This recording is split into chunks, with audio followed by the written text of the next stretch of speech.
Hello, everyone. I hope everyone is doing fine. And if you're not, I hope you get well soon.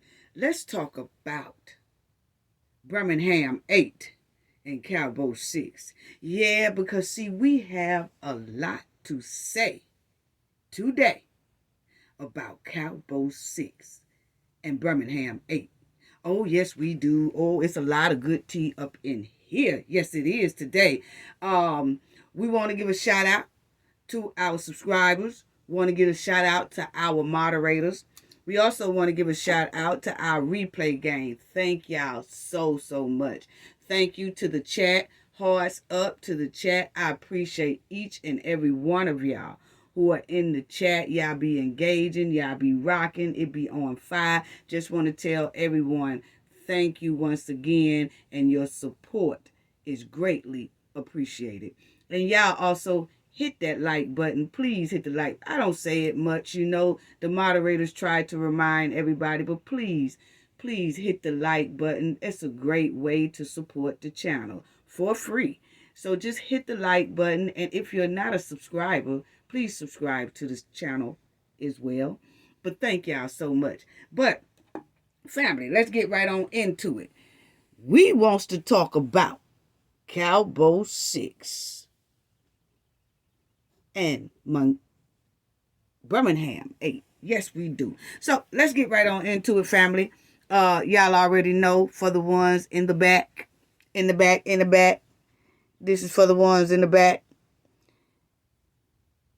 This video is a copyright disclaimer under Section 107 of Copyright Acts in 1976. Yes, it is. Okay, fair use, fair use. Allowance is made for fair use for purposes such as criticism, comment, news reporting, teaching, scholarship, and research. Fair use is a use permitted by copyright statute that might otherwise be infringing. Nonprofit educational or personal use tips the balance in favor of fair use. Fair use. All rights and credit go directly to its rightful owner. This video is purely for fair use, opinion, and entertainment. Enjoy. Yes, enjoy. And family, we got a lot of hot topics to talk about today as well. Yes, we do. We have a lot of little hot topics to talk about, but we're going to talk about this. And then I also want to give a little shout out to Eric Mays, because we also forgot. We would forget, but we was trying to fit his story in. And so we will do that at the tail end of the video for our brother Eric Mays. Give him his flowers and honor, okay?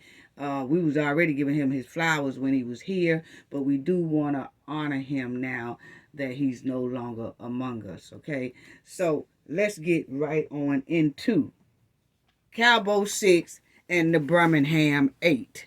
Yes, because see, these two stories are very similar somewhat, and it's reminding people of the Shanquilla story, what the Birmingham 8 did to Mahogany.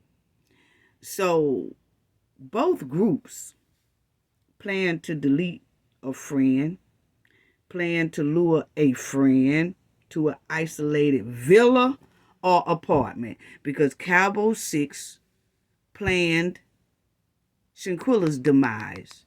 They planned to lure her to Cabo, Mexico. Birmingham 8 planned Mahogany's deletion. They also planned to lure her to an apartment. Yes, they did. And yeah, open up the garage doors, because these bumper cars are ready to roll out for real on Cowboy 6 and the Birmingham 8. See, both demonic groups surrounded their victims, beat their victim, tortured their victim, essayed the victim, and then lied on the victim. See, Cowboy 6 lied and said, oh, she passed the alcohol poison. Then you had Birmingham 8 lie and say, oh, she left our house around about 2:30 in the morning. Lying self. just lying on the victim, knowing they did something to him, but made up a fresh ass lie. And both demonic groups disposed of their victim body like trash. See, Cabo 6 left Shanquilla in Cabo, Mexico, in that villa, not knowing where her body was going to go. Actually, they was hoping that Shanquilla's body would never be found. And that's the same way Birmingham 8 did. And it's possibly going to be more than 8, but right now it's just 8. But that's the same way they did to Mahogany. Okay? They put her in a dump field where people dump trash and stuff at, hoping that she wouldn't be found, because people just dump trash in that area. It's illegal to dump trash in that area, but people was doing it anyway. So what Birmingham 8 felt like, that if they put her body in this trash field, dumping ground, that when people go to smelling things, people will automatically say, oh, you know, people dump trash over there. I don't know what that foul smell is. It ain't nothing but that trash over there. Somebody done dumped some trash over there. See, that's what they was hoping. They was hoping that her body would never be found. And most likely by the time they clean up, or the city cleans up that area of trash field, because it's an illegal dumping ground, people not supposed to be dumping things there, then by the time her body probably would have been found, then it would have already been like decomposed, all the evidence is gone and things like that. So see, that's what demonic Birmingham 8 was most likely thinking. Yeah, but it didn't work out like that, did it? No, no, it didn't work out like that. So very heartbreaking, it really is. And I'm going to tell y'all right now, Alabama law, I want to get this straight too. Alabama law don't care nothing about the rumors about Mahogany was in a gang, or these here 8 are in a gang and all that. I'm going to tell y'all right now, Alabama don't care nothing about people talking about, oh, it's gang related, as if that justifies what they did to Mahogany.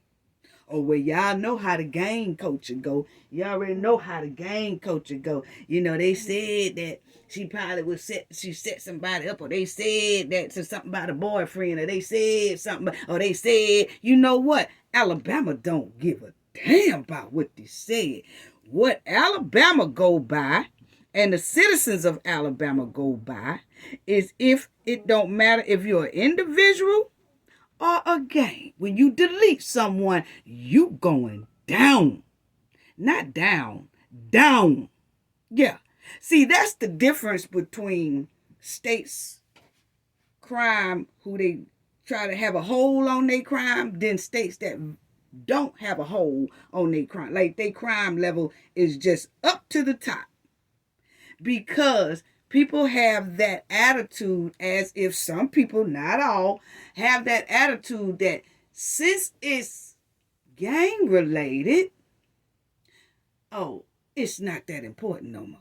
No, not in Alabama. Not in Alabama. Don't get it twisted.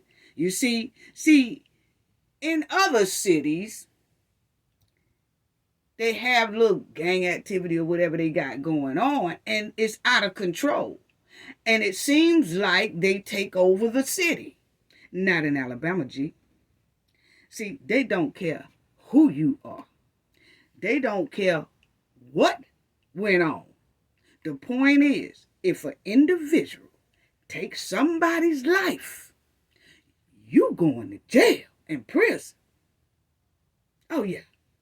So, see, when people start saying, you know, about the excuses on what if, she coulda, she did, he did, she did, it really doesn't matter to Alabama. Oh, no, they don't. Not no gang related or anything else. So, see, we cares nothing about it. Was Mahogany in a gang, or was these 8 in one? Don't know. Probably so. Don't care. You know why? Because the main point is these 8 took somebody's life. And you can always go, if they had a problem with her, or if she did something that they didn't like, they could have easily went down to the police station and then pressed charges on her, or took her to court for whatever it is that she did. But they say, oh no, the streets don't operate like that when it comes to gangs. Well, you know what? In Alabama, the gang's going to jail. Yeah. See, that's the difference between Alabama citizens. They don't play that.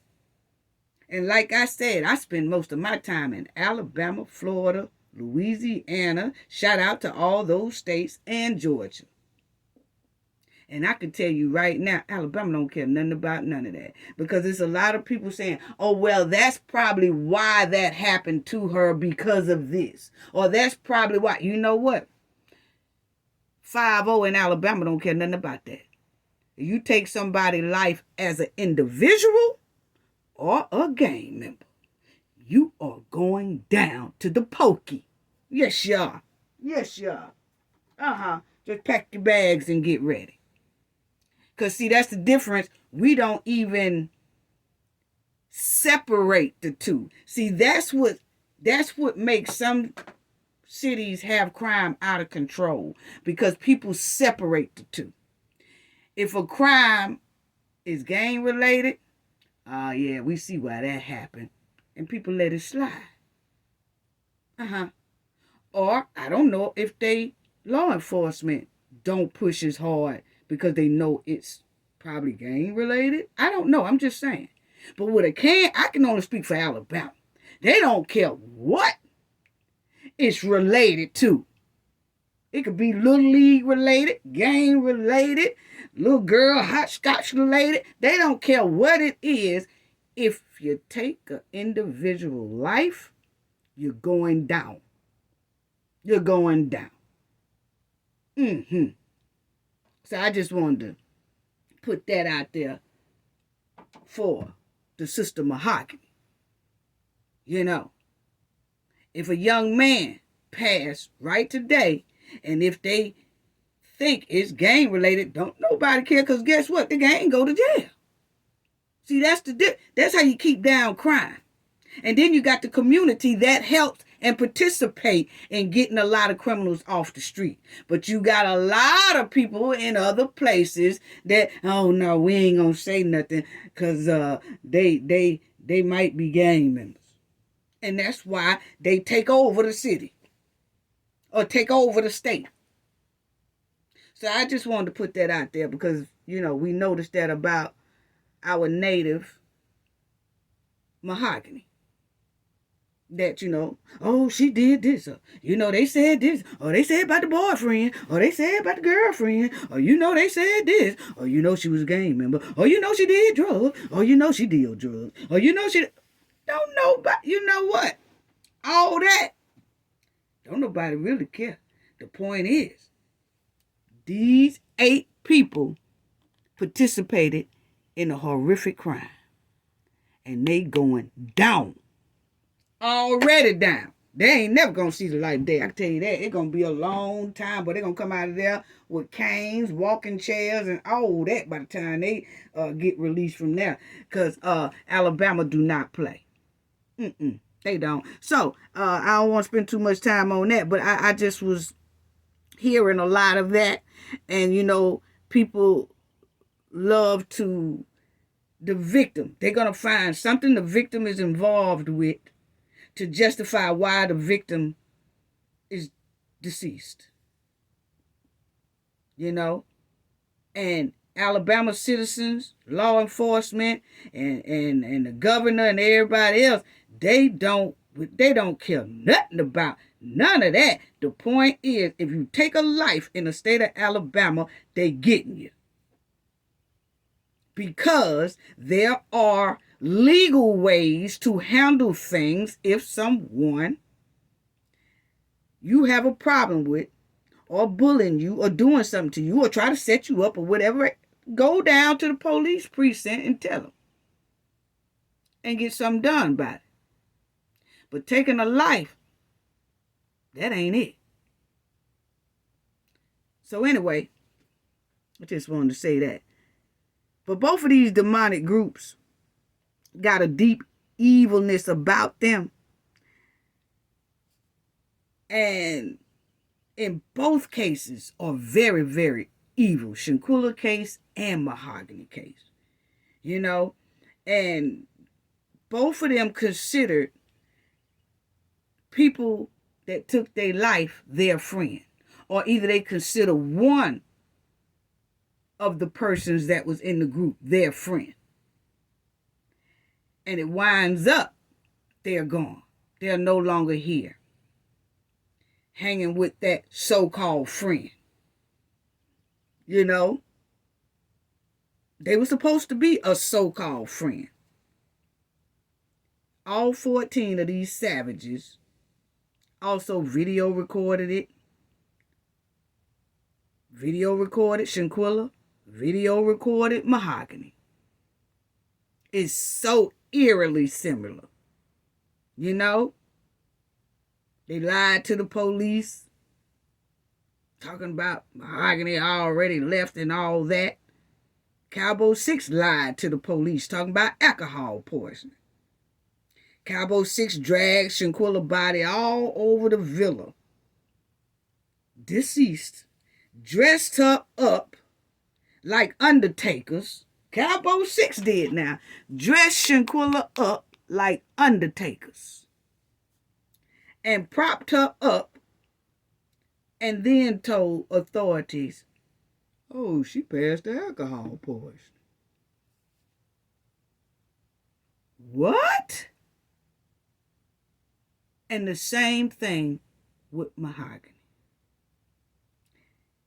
They drug her from spot to place while they tortured and beat her and all the other demonic things that they did to her. And then say, oh no, she left here by 2 o'clock in the morning. What? And all 14 of these evil dark souls tortured their victim, beat their victim, SA'd their victim too. Because Shanquilla was SA'd as well because we saw the sketch of her autopsy. Unbelievable. Unbelievable. And then Birmingham ain't gonna move Mahogany from place to place while they torturing her and doing things to her and all that, But that search warrant still would have put them in jail anyway, because there's a lot of people, and because our team was in Birmingham too when this here happened, and they was getting a lot of scoop and inside scoops. But please understand, we heard that a lot of people were saying if it wasn't for the video, these 8 would have went free. Couldn't be farther from the truth, family. Couldn't be farther from the truth. Because see, once Mahogany texted and told her location, it was ball game right there. For Tasia, for the one she named, I'm over Tasia's house. Apartment 3. It was already ball game. That's how Alabama law is. I'm telling y'all, that's how they law. They do not play. Tasia would have been heavily interrogated once they got their hands on Tasia, because they went looking for her, and I'm going to show y'all that video too as well. They went looking for her before they even found Mahogany. And she didn't want to let him in, that old Tasia. She didn't want to let him in. This one right here. She didn't want to let him in. Old bootleg set it off looking like Queen Latifah. She did not want to let him in. And so she was like, she ain't here. She left here at such and such o'clock in the morning. And then they wanted to come in and check anyway, but she didn't want them. She wanted, y'all ain't got no search warrant or whatever, which is true. So they went and got the search warrant. When they went and got the search warrant, then she gonna try to run. Bad move. Bad move. So like I said, even if the videotape hadn't came out, they would have been stone cold gone anyway. Because Tasia already had heat on her real bad from Mahogany's text that she sent to her family members. So the thing is what I want to say. In my opinion, I really do think that we need to start talking to our loved ones about using that word friends. You know, because they're using it too loosely. Because family, let me tell y'all, they took Mahogany to place. Then they repeatedly tortured her and assaulted her. Then they kidnapped her. Then they pow-powed her in the head. Then they were stomping and releasing their saliva, they nasty saliva all over, okay? And it's just sad. And she arrived over this Pope's house or whatever at Saturday night, okay? This is when they set up to come over there on a Saturday night, okay? Now, then they gonna handcuff her while they do demonic activities to her. They traveled with her from this apartment to this apartment or to that house or whatever before they dumped her in a trash field like trash. They video recorded her while they did this. Dumps her in an illegal dump site. And then they tortured her to get her phone because they wanted the password to her phone. So they tortured her for that. Okay? And a lot of people say, oh, when they got into her phone and saw she called for help, that's what made them delete her. No. They had already planned that. Yes, they did. If you hear in the videotape, they were saying, we gon' delete you. We gon' delete you. They were saying that from the very beginning when they was, oh, we gon' delete, yeah. So see, they had already mentioned the word deletion. Y'all know what I'm talking about. But they already had mentioned deleting her before they even got in the phone. So that was planned to do. See, that's what I'm saying. But one thing about Alabama citizens, they're going to stick together. And they don't allow people telling lies. And yes, people in Birmingham are saying a lot of these things, but you have to understand a lot of them are trying to twist the narrative because most likely they know some of these people. So as much as you can twist and turn and corrupt the story, they're hoping that somebody can get off. Oh, they wasn't gonna do that to her. But they just seen in her phone that she had called for help, and then that's when they decided to do that. Oh, well, she was a gang member. Oh, they are gang members. Oh, yeah, trying to switch the story. But one thing about Alabama citizens, they not having it, honey. Because the point is, they deleted her, they gone. And then they did the video too, of course.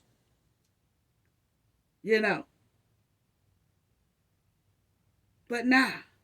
See, a lot of people twisted Shanquilla's story. Made it hard for her. But I'm going to tell you, North Carolina didn't, some people, it just didn't stand up the way it was supposed to for her demise. They stood up in Alabama for that one. all across Alabama. We ain't talking about just no Birmingham. All across Alabama was outraged about this right here. And they was making phone calls. They was doing everything to the precincts, to the mayors, to the police chiefs. Oh, it was on and popping. Yeah.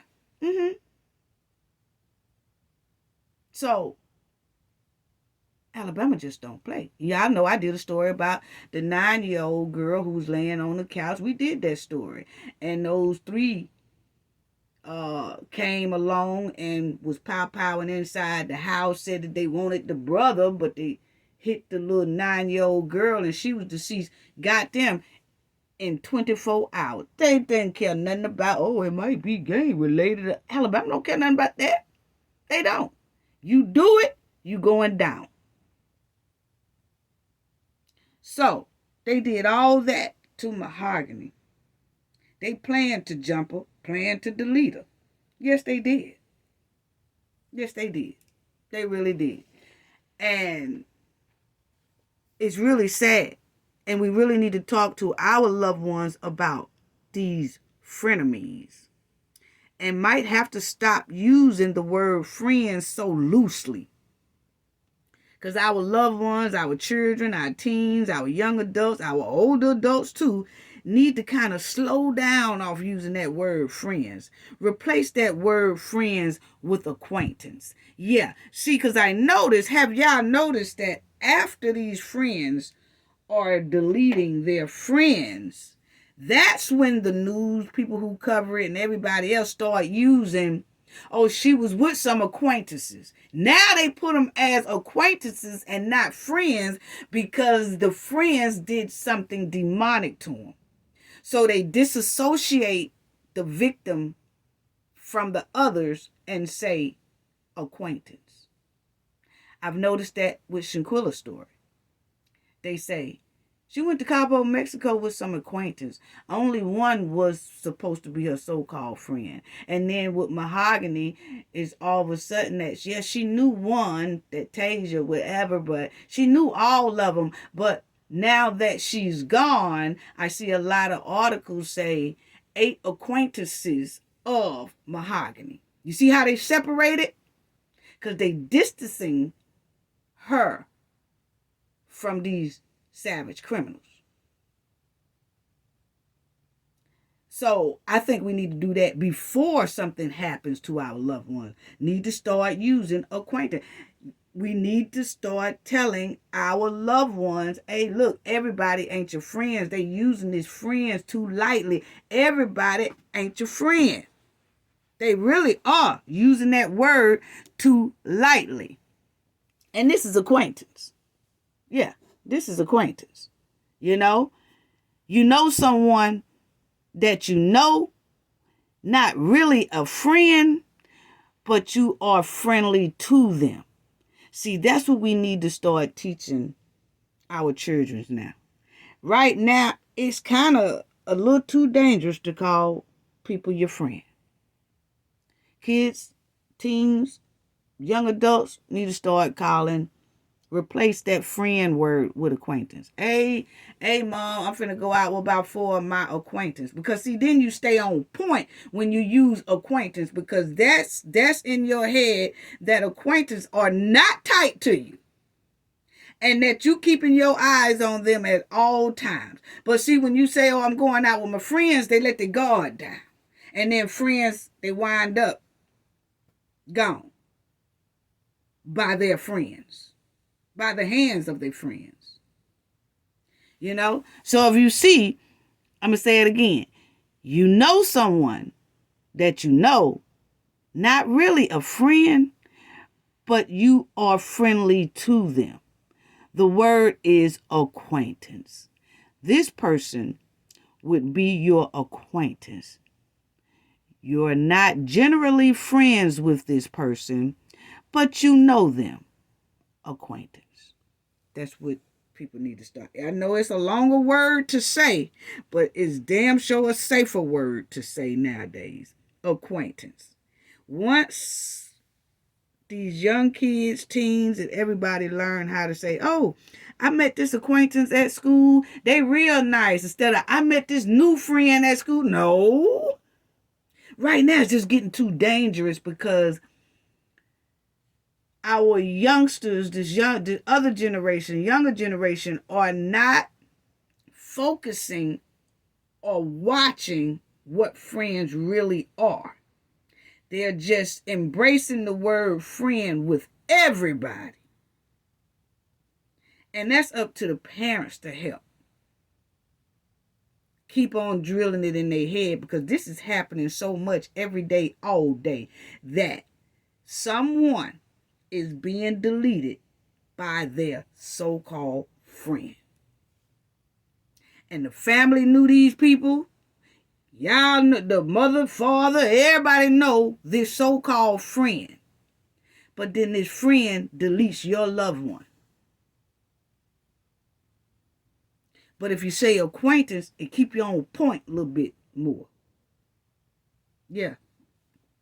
But I just think people and young adults will stay on top of their game more if they replace the word friend with acquaintance. Really. Because all 14 of these dark souls was considered friends to these victims, to the victim. A lot of these youngsters and teens and children are thinking when they call someone their friend, that means friend word is bonded. Mean that friend is bonded to them. Oh, that friend is safe. Oh, they safe to be around this friend. That person wouldn't harm them at all. See, when they use the word friend, they let the guard down, thinking that, oh, that's my friend. They ain't gonna hurt me. Or those are my friends. They ain't gonna hurt me. We down. We cool. You know, they down with me. That person not jealous of me. Nah, they ain't jealous of me. They love me like a sister. They love me like a brother. They love me. That couldn't be farther from the truth. As long as they are using the word friends, they getting tunnel vision. See, when they use the word friends, this generation is getting tunnel vision. They thinking that mean that they friend can be trusted. They friend love them. And sometimes that couldn't be farther from the truth. And it's happening so often now. So that's why I said I think everybody need to have a special conversation with their loved ones about friends. Even the adults need to have a conversation about friends, because it's some adult females and adult males out here that are deleting their so-called friend, or either doing something behind their friend's back that will damage that friend for life. You see how Terrence doing Fani, Willis, and Nathan Wade.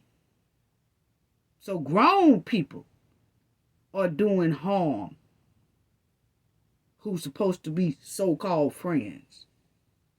So, you know, a lot of people just need to start using acquaintance. You know, because if the adults are not going to drill this friend thing in their kids' head about, you know, watch your friends. Watch who you die. I know you close to them, but still watch them, you know. As long as they showing good vibes, you show good vibes. When you start feeling like the vibes are off, you turn yourself off and disappear. Disassociate yourself with that person. You know? So, I don't know. But I just noticed that our loved ones are steady falling in quicksand because they thinking someone is their friend. And they've been calling this person their friend for a long time. You know? And all 14 of these on the screen display demonic behavior to their friend. This ain't the first time, because Mahogany and Tasia used to go back and forth at it all the time. This is an ongoing. They'll fall out 1 minute, together 1 minute. Fall out the next minute, together 1 minute. Scrapping together scrapping against each other, then back together. What is it that when people have a big fallout with someone where they are scrapping with each other as friends, and then they turn right around 2-3 days or a week later or a month later or 4 months later and be that person's friend again? To me, that person cannot be trusted. Not when you go that route. I'm sorry. But anyway, we just have to stop the trend somewhere. That trend has to stop somewhere with the friends deleting another friend. And the only way is people talk constantly to their loved ones or replace that friend word with acquaintance. Then people will stay on top of game. You stay on top of game better by using the word acquaintance than you do friends. Friends, you let your guard down. Acquaintance, you stay on the ball. You stay on top of it. You stay on point. You don't drop your guard with them. So that's all I see on that. And some people say, why didn't Mahogany call 911 before texting her family for help? But you got to understand, when you call 911, man, they be asking a lot of questions. What color they got on? What kind of shoes they got on? What size they wear? What color is their hair? All that. And people sometimes don't have time to answer all those questions. Especially when they in a bind like Mahogany was in the bind. Especially if they in the bind like Shanquilla was in the bind. You know what I'm saying? It's just not that easy. They're going to ask you 50 questions, and Mahogany didn't have time. She probably was able to make that one little text right quick, sneak it in, and that was it. And then some people say, oh, well, she didn't do that text. Somebody else did it. You know what? We don't care. People, I'm telling you about the distraction. We don't care who did the text. The point is, the text came through for help. I don't care if one of the 8 did it. The point is, the call came through for help. The text came through for help. And that's exactly what happened. Somebody went to try to help her. The police came, But the thing is, that's most likely why she did not call 911. She couldn't talk. She didn't want them to hear her on the phone. She just was only able to text. And Alabama does have a 911 text. And I'm going to show everybody that too. I don't know about other states. Maybe other states do have it too. But you can text 911 if you're in a bind like that in the state of Alabama. I don't know about the rest of them. And I'll let y'all hear that too. But they do. They would have asked her about 80 questions. And she would have been really messed up. So that's all I'm saying. And most of the time, if you hang up, they'll call right back. So because they don't know. So it's just like that. I know in Alabama, if you hang up, you call 911, you hang up, they calling back. They calling back quick, fast in their area. Y'all don't care if your kid made a mistake or what. They calling right back. Yep. So she felt that they was going to delete her. She felt it. She really did. So check out this news article. Now, see, these two right here, they was back and forth. Mahogany and Tasia, back and forth.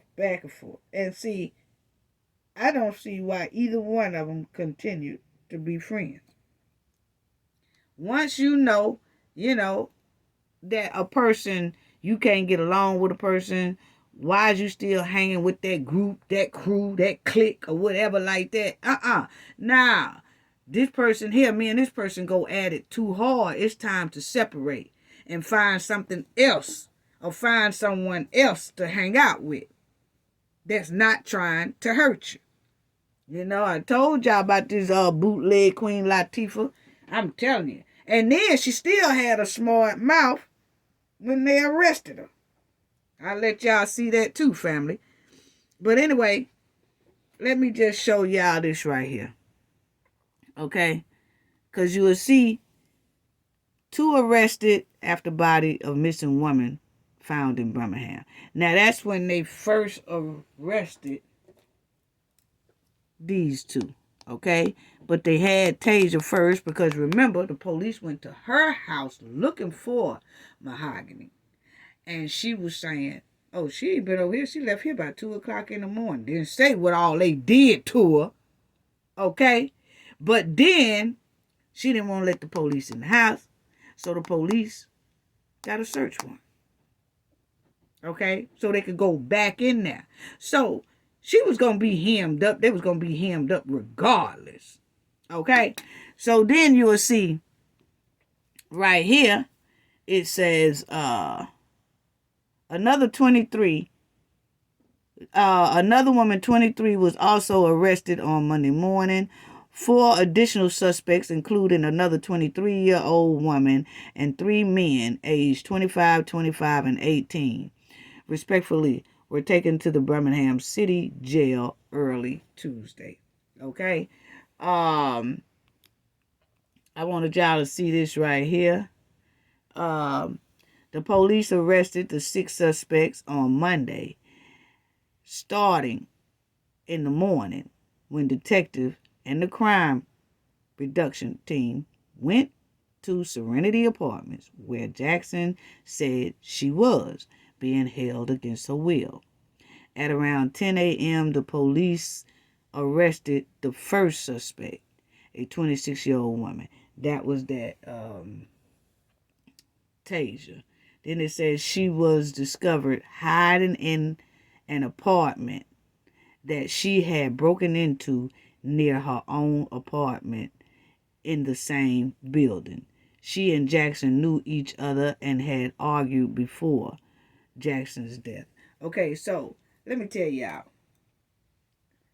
When they went and got the search warrant and come back to the apartment, Tasia done broke in an empty apartment in her complex to hide from the police. But the community told where she was. They were like, she went over there. She broke in that folks' apartment over there. Ain't nobody in there. It's an empty apartment. She ran up in there. So that's when they went and grabbed her from the empty apartment. They did do some searches inside her apartment, okay? Don't know what they found, but we'll sure know when the trial starts. Yes, But that's what she did. And I'm going to show y'all that clip too, family. But anyway, you'll see 5 suspects in Mahogany Jackson deletion case denied bond. Okay, so yes, they are denied bond. I'm gonna tell you, they need to start reading Alabama law. It ain't no bond. No, you don't get bond for all that. You don't get bond for kidnapping folks and holding people against their will, torturing people and deleting people, and then you deleting somebody in the head. No bond. I already knew they wasn't getting no bond. Well, a lot of people in Alabama knew they was not gonna get no bond. So now they didn't get none. Then you'll see right here, Birmingham police believe Jackson was deleted by people who were acquaintance to her. That's what I want y'all to see. Y'all see how they naming acquaintance? See, now they no longer saying her friends because of the way they did her. So they saying these wasn't no friends at all. So they not going to say it was deleted by her friends. No, you don't say that no more. So you see how after the person is gone, they change it and they don't say that those people are their friends no more. They say they're their acquaintance. They did the same thing in the Shanquilla's thing. You know? So if you call them acquaintance after her demise, that's why I said then our loved ones need to start calling their friends acquaintance before they go, because they can stay on top of game Acquaintance means you stay on top of game, meaning that you always watching a friend. You having fun with them, but you just stay more alert to funny signs and funny signals of, things that they doing to you. You could pick it up a little bit better versus you just saying, oh, that's your friend. So, but anyway, they said the detectives are working on the case and all that good stuff. The community stepped up immediately, Fitzgerald said. You have a 20-year-old that died a horrific death, and the Birmingham Police Department was able to arrest 8 people responsible for her deletion. Okay? So, yeah. So, they got them. Yeah. And this right here, what they say about the 911. If you contact 911 directly, it circumvents any delay that is in the system that Executive Director of Alabama 911 Board. And 911 also has the capability of sending you a hyperlink where you can use it utilizing the phrase proper pen. So Alabama have a lot of different ways that you can contact 911, not just by phone call. You could do it by via text and things like that. Hyperlink, things like that. So they have a lot of different things, because sometimes people will have you and they knowing it that, man, I wish I can't even call the police, but it's certain other ways that if you get your hand or slide your hand on the phone, you can hit 911 and then certain things will start happening for you by text. So Alabama have a lot of different ways that you can contact 911, not only just by picking up the phone and calling them. Okay, that will help your situation out and help you get out of danger quicker. So that's a good thing there. So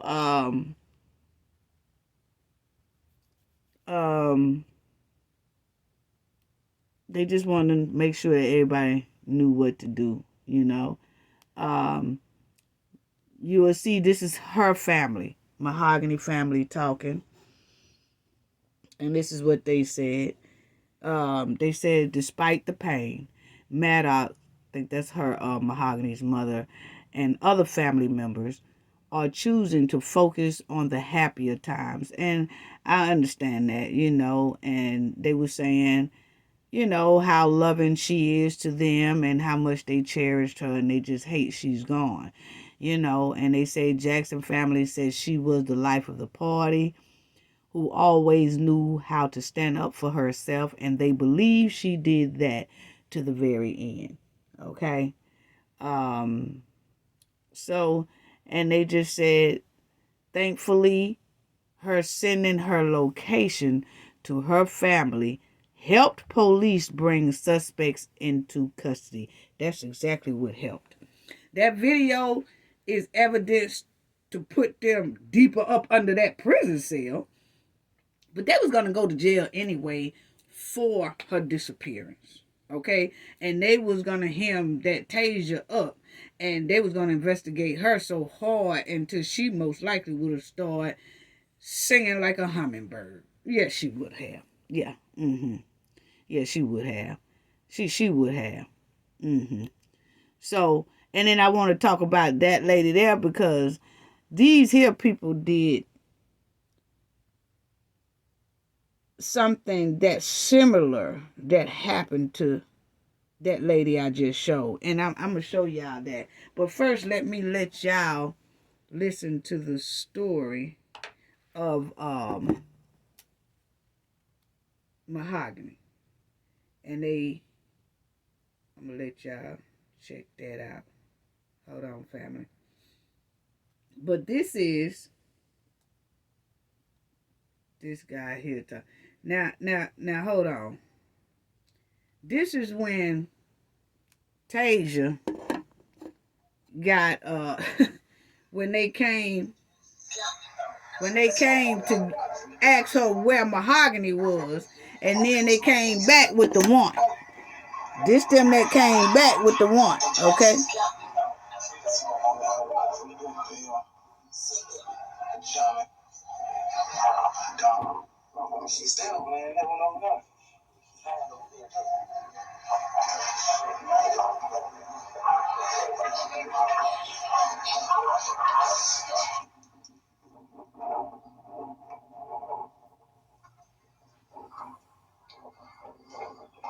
See, that's all them police. They go deep. They said they probably was hiding in this one over there. She stayed in there one bed up.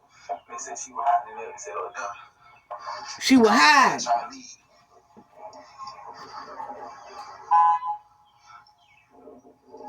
They got that motherfucker police car. She go bye-bye. They got her there. Oh, it's 3 months. I mean, how? Okay. Now you see, you see that the police, it looked like SWAT is surrounding her house because they went and got that warrant to come back because they did not believe her when she talking about, oh, she left here about 2-something in the morning. They ain't want to hear none of that. They got that warrant, came back, and that's when she had done left her apartment, bust into somebody else's apartment that's empty. It's an empty apartment in the complex. And she went hiding up in there, but the community told it. Now, you'll see at this point here, they have her in handcuffs, getting ready to take her off, and the guy who is filming it started calling her, dumb bees and things like that. And the other people in the community was saying things to her as well. I'm telling you, that whole community wanted to get their hands on them, but they couldn't because the police was there, okay? They was trying to, so they was saying things to Tasia because they was pissed. They was calling her bees because the community didn't like what they did to Mahogany. Okay, so this is the guy. You'll see he gonna start calling her name, and she gonna hear him, family, because he gonna call her them bees about 2-3 times, and he realized she really can't hear me, so he says it loud. And then Tasia and the lady police officer turn around because they heard him.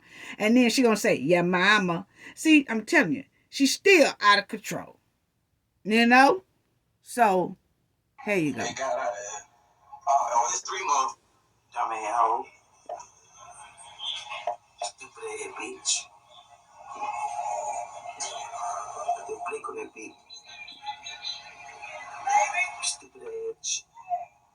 Stupid ass. Yeah, she said. Dumb hoe. You bitch. Okay, so you heard her say, yo mama, and then he said something. But I'm going to tell you, all the citizens in Alabama are not feeling these folks right here. They are really not, so he was recording it and he really wasn't feeling it, and he wanted to call all type of names because they couldn't do nothing to them. But, and I can say that they most likely got them in protective custody because even the jailhouses and prisons are jumping about what happened to Mahogany and the way these 8 did her. Okay? So, let me let y'all hear this part right here as well. Immediately, you have a 20-year-old that died a horrific death, and the Birmingham Police Department was able to arrest 8 people responsible for her murder. Police say after Jackson was kidnapped, she did what she could to try to save herself, and safety experts want to make sure everyone is aware of safety features if their own lives are at risk. Even texting 911. If you contact 911 directly, that circumvents any delay that is in the... And this is the lady at the 911 center of Alabama, and she's just telling the residents of Alabama, citizens of Alabama, different ways they can call and text 911 if they're ever in a situation like this, okay? 911 also has the capability of sending you a hyperlink where you can basically share your exact location within just a few feet. Leah Missildine with the Alabama 911 board says the best thing anyone can do is be familiar with how their phone operates. Simple everyday notifications could put your safety at risk by using your location. Be really familiar with how that is set up within your device so that you know who all it notifies. now 911 operators via text are available across the state. And Ms. Ladon also says that when you are talking to a 911 operator, please be honest and as transparent as possible about your safety concerns and avoid using phrases and cute code words like, I want to order a pizza, to make sure that they can get you help as quickly as possible. And they talking about, and he's talking about when you're texting in case of an emergency. Okay, so this is what I want to say about this young lady, because I think that Birmingham 8 need to be questioned about this incident here that happened 9 months ago. Check this out. Meet someone to make a Facebook Marketplace purchase. Now, she never returned home. Well, the missing persons... Now, this is the other lady, this Fowler lady, that when I saw this, I was wondering, the police need to question Birmingham 8 about this because it's too similar. They put a bite on the side of the road just like they did Mahogany and all that, you know. And I would question them because they got a trend, Birmingham 8, of putting females on the side of the road after they're deleted. Okay? So this is this other chick that it happened to her 9 months ago. And something tells me that Birmingham 8 need to be questioned about this here incident as well. Mm-hmm. Case was solved last night with a grisly discovery. This is where police found the burning remains of 31-year-old Jamera Fowler on the side of Sellers Road near Roebuck. Officers arrived on the scene along with Birmingham Fire Department and observed an adult female victim who had been burned, and later we determined she was shot. Fowler had told someone she was leaving on Wednesday to meet up with someone to make a Facebook Marketplace purchase. Birmingham police can't confirm that meetup ever happened, but say your best bet is to agree to meet in a public... Now, see, she agreed to make a Facebook online purchase from somebody. They don't know if she ever did the purchase or not, or who did she meet on that purchase. But they always tell people that if you want to buy something offline and you got to meet the people, meet them in police department parking lot, so you're safe. And they saying if they don't want to meet you in the parking lot, then that means something is wrong. If they don't want to meet you in a police parking lot or a sheriff parking lot or something like that, then most likely it was something wrong with that deal anyway. Okay? But that's what they did to lure this here chick. They came, she got ready to do the purchase, I guess. She met the people, and then she wound up deceased and burned. Okay? And I just feel it just looked real stanky, and it looks like something that not Cabo 6, but Birmingham 8 will do, because they did it to Mahogany. Okay? Put her on the side of the road like that. And lured her. And preferably a place that's covered by security cameras. You can come to any of Birmingham Police Department's precincts or headquarters. In fact, if someone is reluctant to meet you at either one of our precincts and headquarters, you should look at that as a red flag. Right. Okay. So they do have that all across Alabama precincts. They do say if you purchase something online, go to the precincts and purchase that offline. Other states may have that too, but that's that one on that. And then let y'all see the update for the first time. On that McDowell is charged with capital murder, sodomy, and kidnapping. Our Jillian Brooks is there at the courthouse and joins us live from outside the Jefferson County Courthouse with more on what happened this morning. Jillian. Claire, 18-year-old Jeremiah McDowell is being held right here at the Jefferson County Jail without bond. Now, he was in court this morning where his charges were read off. Now, he did not have an attorney, but was appointed one by the court. These details are disturbing. Prosecutors say McDowell shot and killed Jackson and attempted to sexually assault her. His hearing is set for March 13th. Okay, now, another thing I want to say about that family is that that's the 18-year-old that was holding the camera when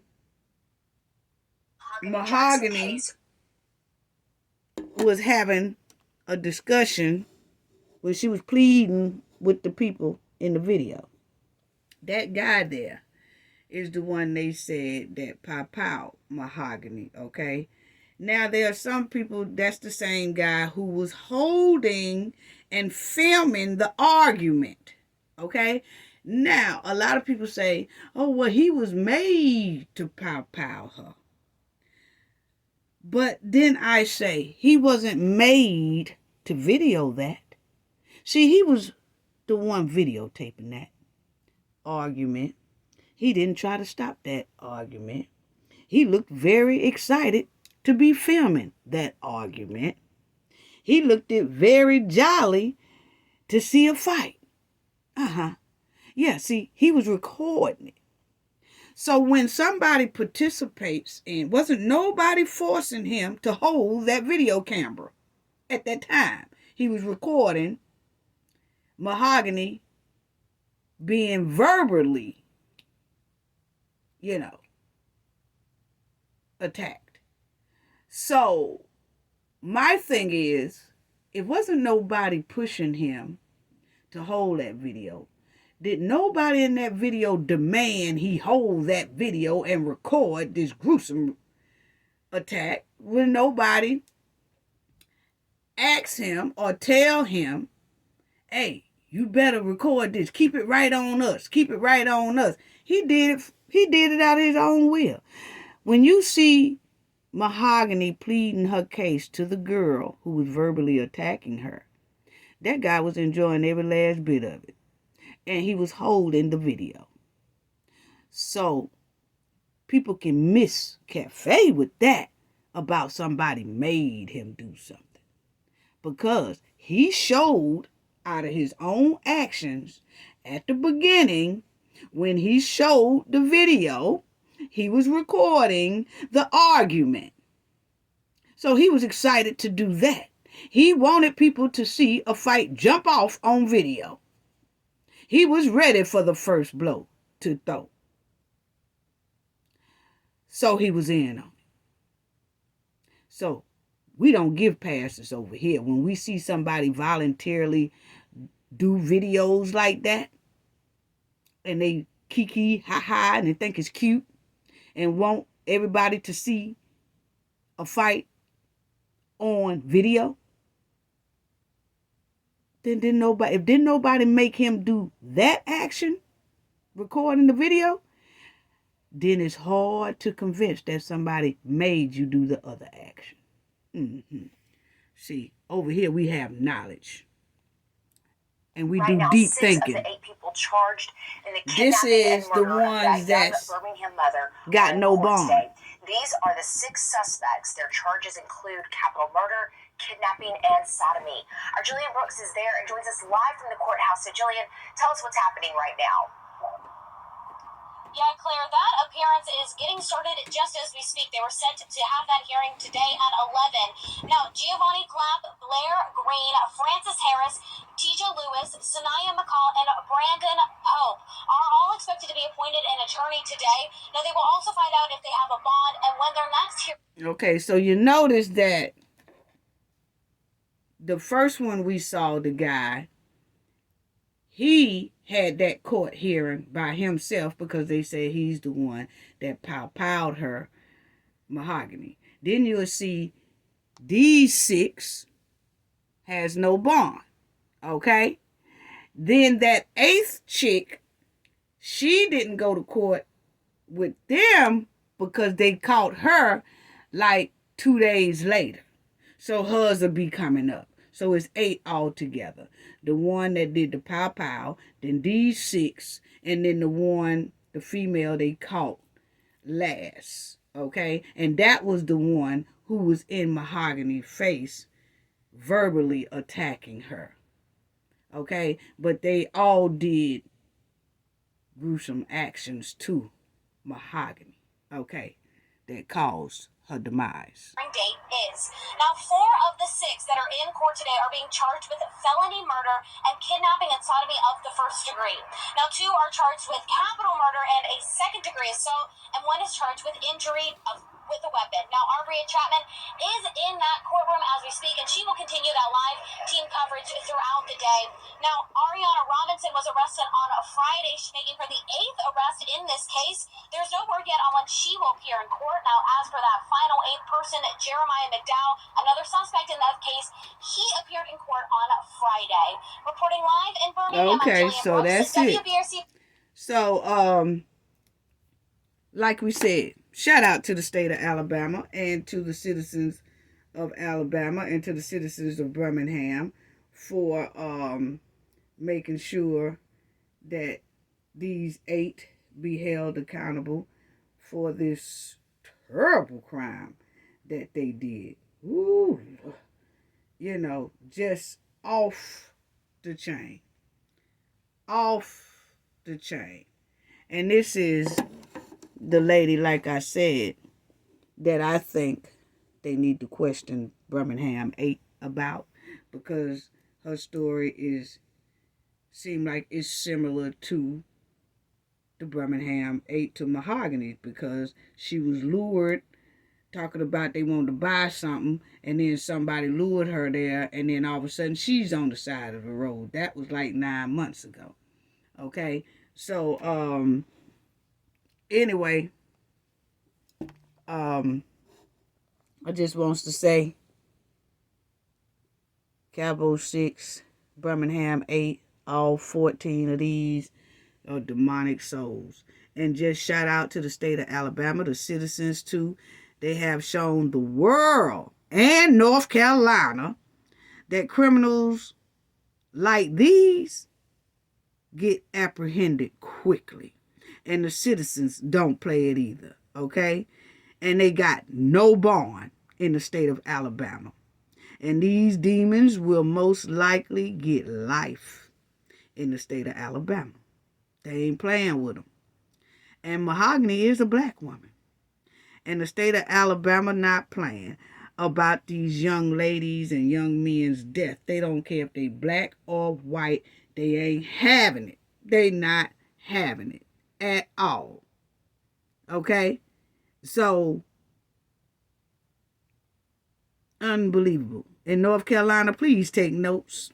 You know, but as we know it's some stank there. The reason why Shanquilla hasn't gotten her justice and they hadn't did anything to these 6, because it's a big conflict of interest, okay, between Khalil and the DOJ, Sandra Harrison.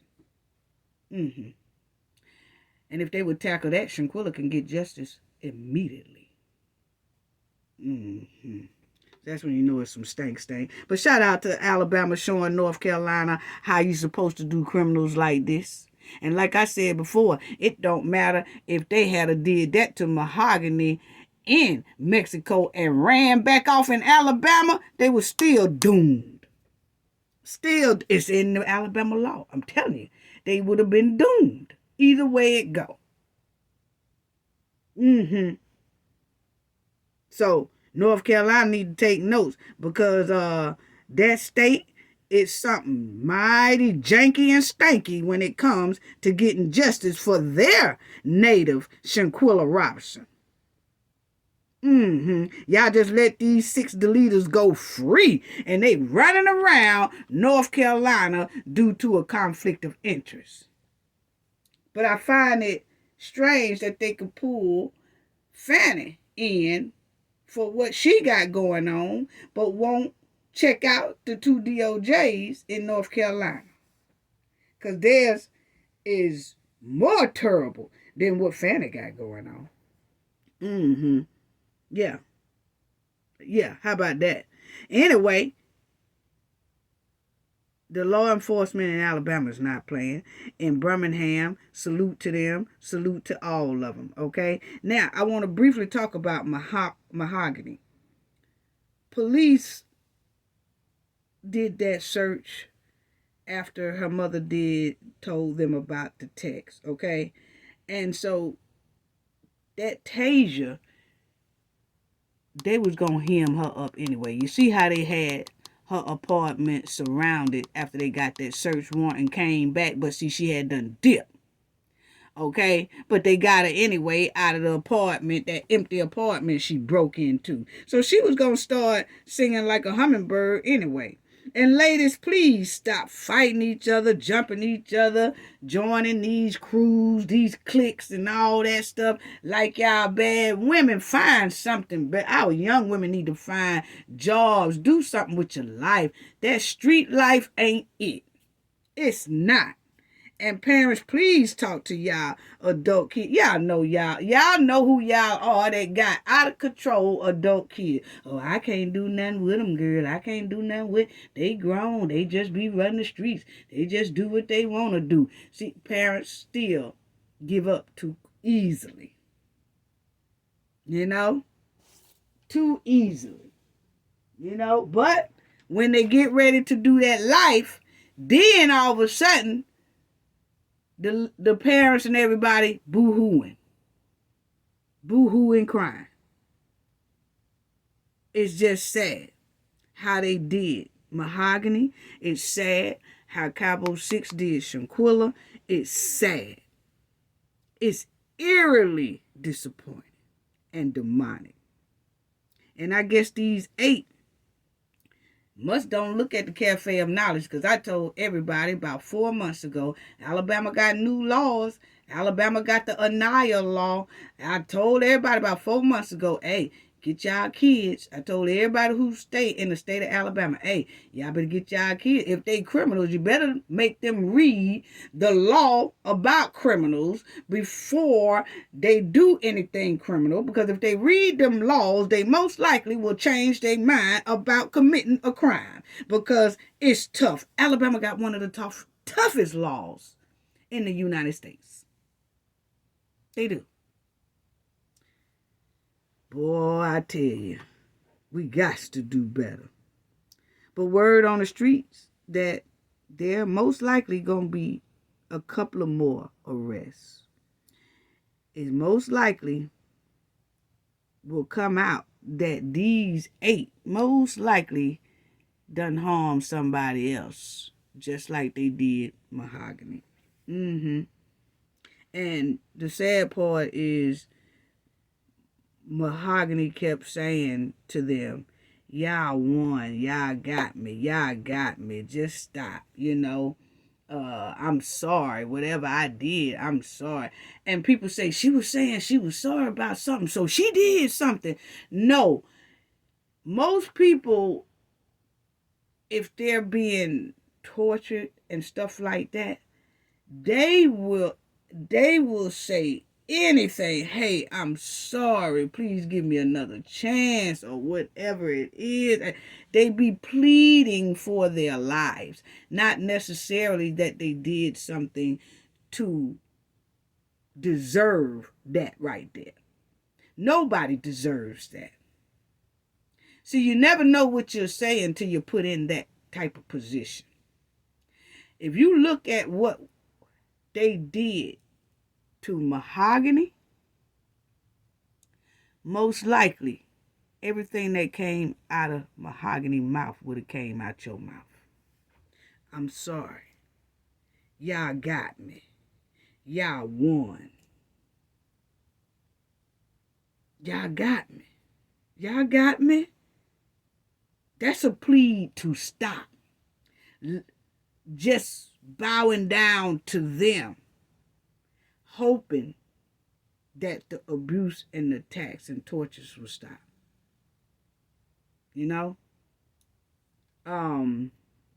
She was just hoping that it stopped. But see, these 8 on the screen, and also Cabo 6, but these 8 on the screen, when she was saying, yeah, I got me. See, Shanquilla told them, no, she didn't want. Hey, you gonna at least fight back? She said, no. Once again, this one here kept on with the attacks. They enjoy that type stuff. And these 8 did the same thing when Mahogany was saying, you got me, y'all won, you got me. They did not stop because they was enjoying the gruesome scene and they was loving their demonic actions. And they were celebrating their death marks because every blow and every R-word attack they did against Mahogany was their death marks. And what I mean by that is every time they struck her and every time they did something to her, to them, that was their death mark. That they could put stripes on them. See? So, they was cherishing the moment of them torturing Mahogany. How sickening. How sickening and evil. They actually was cherishing everything they did. Yeah. And I can tell you right now, it don't matter if there's a gang or individuals. If it was a gang, I can guarantee you Alabama finna dismantle that gang very quickly. That's allegedly if they are. But like I said, the state of Alabama and the residents of Alabama really don't care what they was. If you delete an individual, you need to pay the price for it. You need to do time for it. You need to be held accountable. It don't matter if somebody is just not in no type of gang and go out there and delete somebody, they need to be held accountable. See, we don't give passes over here at the Cafe of Knowledge family. No, we don't give passes. Oh, well, you know, we heard they made him do it. We don't give passes over here. Not at all. Not at all. Oh, well, you know, the other ones, they wasn't really involved in it. They was gone. It was just some of the guys. We don't give passes over here. See, we never have gave passes to criminals. None of the 14 on this screen are getting a pass from the Knowledge family. They're not. We never gave passes for Cowboy 6, and we damn sure ain't giving no passes to Birmingham 8. No, we not.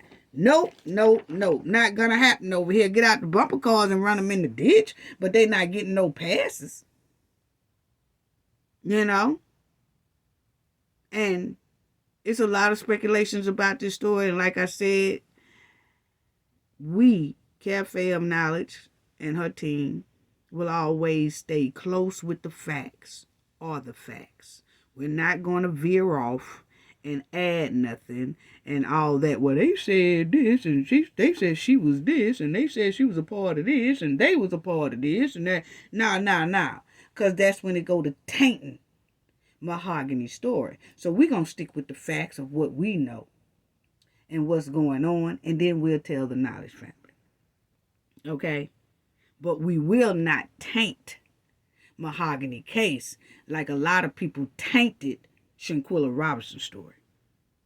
And a lot of reason why Shanquilla can't get justice right today. You know? And, but that conflict of interest is really it. Now, people keep asking why Mahogany kept hanging with these people. You know, that's what I was saying earlier, that people fall out, then they be friends again. Fall out, friends again. A lot of our youngsters do that right today. Some of our teenagers and everything. They keep falling out with someone, but then a week or two later, they right with them. No. Them people can't be trusted. They can't. Even if they just can't be trusted, point blank, period. If I have a big brawl with somebody, or if somebody verbally attack me and all that right there, what I look like keep running back to them? No. I know instantly. Hey, distance myself. It's nothing but trouble. Distance myself. Oh, well, you know, they didn't mean it, and they probably didn't mean it. But for my safety, I distance myself. And that's what we need to teach our youngsters out here. They are so used to letting people belittle them, do them any kind of way. They argue with them, they'll fight with them, and all that. And a couple of days later, a couple of weeks later, they right back friends again. And then after that, they wind up in quicksand and deleted. It got to stop. It got to stop. We got to talk to our people. We got to do better, you know. And so I can tell y'all right now, once they had a him to up anyway, even without the video, they all was going to go down because she was going to start talking like a hummingbird. I could tell all them dumpster trash would have been gone. The backyard Barbies and Kens. Yes, I tell you, all 14 of them ain't got nothing but self-hate. Self-hate is real. The Raggedy Crew. That's what they all are. The 14 Raggedy Crew. That's what they are. These savages, all 14 of these savages must have been born on the highway, because that's where most of the accidents happen at. Demonic souls. People, talk to your family so they can watch these janky friends and read their atmosphere. You got to be able to read your atmosphere hanging around some of these friends. If you read your atmosphere, stop calling them friends. They acquaintance. Point blank, period. Yes, they are. They are acquaintance. There's no way around it. They acquaintance. Now, I want to talk about this. Shanquilla's sister said, yeah, let me talk about this right here, because Shanquilla's sister made this statement a while back. Check it out. Quilla Long, Shanquilla's older sister, said she fell to her knees when she heard of the death, and also said the video is sickening. The man who appears in the film, he said, Quilla, you gonna at least fight back. But my thing is right there, says she fell to her knees and the video was sickening, right? That's why I said, why didn't she tell Mr. Robinson if she had the tape or the video first? And I'm going to show y'all something else inside of some of these statements that we looked at, which we had questions about before, but because we was given so many benefits of the doubt, we were saying, nah, we're going to let that slide. Nah, we're going to let that slide. Nah, we're going to let that slide. Nah, we're going to let that slide. Nah, we're going to let that slide. Until Shanquilla came up to almost a year of her demise and hasn't got an ounce of justice. So now, no more slides. No more benefit of the doubt tickets. No, no, no. Everybody bumper getting ran until baby girl gets her justice. So, anyway, like I said, if it was so bad and fell to the knees, why didn't she tell Mr. Robinson that she had that tape or that video? If she even had it, okay? A lot of people say, you know what? I don't think she had that videotape. But I'm finna show y'all something in a minute, okay? Yeah, and we're finna talk about that. But anyway, then you'll see right here. This is Shanquilla's timeline, okay? This is her timeline. You'll see October the 28th is when they went, okay? Robinson and friends fly from Charlotte, North Carolina to Cabo, okay? Then you'll see on the 29th, she was discovered deceased, okay? Now, if you notice, you check it out, it says here, on the 15th, on the 12th, Robinson's body is flew back to North Carolina. On the 15th, video surfaced of Robinson being brutally, attacked. Okay? So that video surfaced on the 15th. Okay? 2 weeks after the demise of Shanquilla. So that's why we ask if Shanquilla's sister got that tape, who sent it to her, and when. Okay? Because the video started surfacing on the 15th. And that's when Gerald asked Mr. Robertson the day they was putting Shanquilla to rest, the day of Shanquilla's funeral. He said he called Mr. Robertson and said, I have it. I'm going to send it to you. If you approve it, I'll put it out. Mr. Robertson said, yes, put it out. He put it out. Okay? But the 15th, the video started surfacing. So did Shanquilla's sister have it before the 15th? And that's where I want to show this right here. Mom of Shanquilla Robinson. I know when they arrived, this is Shanquilla's mother talking. Okay? Y'all see it? It says, I don't know when they arrived, but someone had already called us and said that someone was fighting her over there. Remember her words, okay? Because this was 2022, okay? She says, somebody called us, meaning, I guess, her and Shanquilla's sister, and said they was over there fighting the girl, okay? Keep that in mind, family, okay? Then you'll see right here, that it says, Salamandra says she got a disturbing call, okay, from someone, and she didn't even know who it was. But the person told her that her friends were fighting her on the trip and hung up the phone. Stay with me, family. Stay with me. Okay? She says, I got a call that they were over there fighting that girl. And that's the way they left it. Just like that. Now understand. Shanquilla's mother says someone, like she's talking to these people, okay? She said they called us at first. So they called us and said they was over there fighting that girl, okay? Right there. But someone had already called us and said that someone was fighting her over there, okay? Said us, okay, meaning her and Shanquilla's sister, most likely, because that's all that be in it, okay? Now, then here she says, I got a call that they were over there fighting that girl. And that's the way they left it, just like that. Stay with me, family. Stay with me, okay? Now, over here, it says, this is another article and media group that they was talking to. Then she says, see, these are different media outlets that they're saying, they're telling the same thing, but they're saying a little bit different, seems like on each one.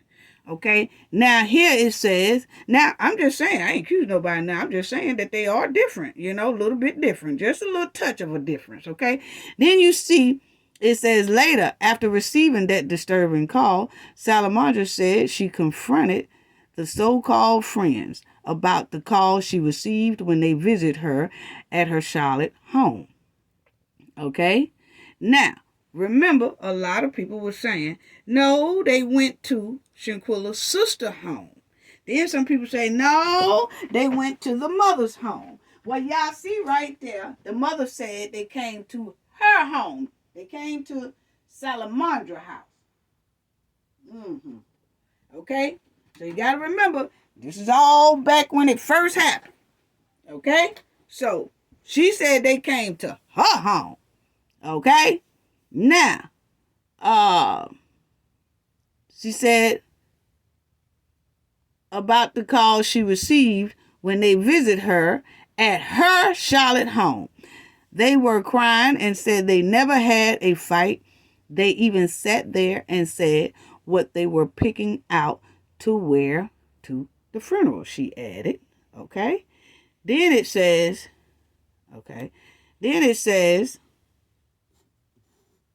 right here,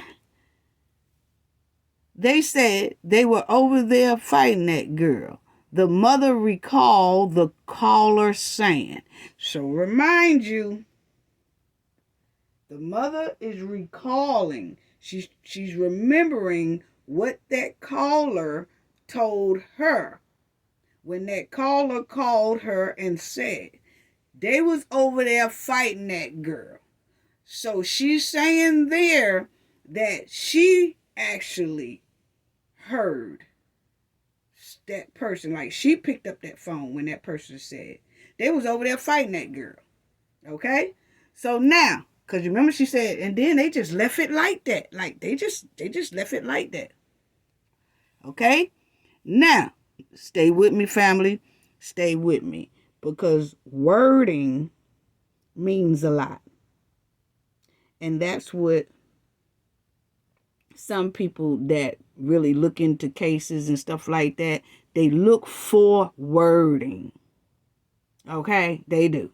So, that's what Cafe and her team do. Look for wording. Changes in wording. Changes in the story. Okay? So now, it's not accusing anybody or anything, just looking for the difference. So, now you say, they said they were over there fighting that girl. The mother recalled the caller saying, and that's the way they left it. Just like that. Okay? They were over there, fighting that girl. I don't know why they kept telling her alcohol poison. Now, you notice she stopped right here. She said, they said they were over there. Because, see, she's talking on the news platform. And they are writing it down also. Because they also going to put it in their story. So they put it in the story as well, in their article. Along with her even doing the TV version. Okay? So it says, they were over there fighting that girl. The mother recalled the caller saying. And that's the way they left it, just like that. Okay? And then she says,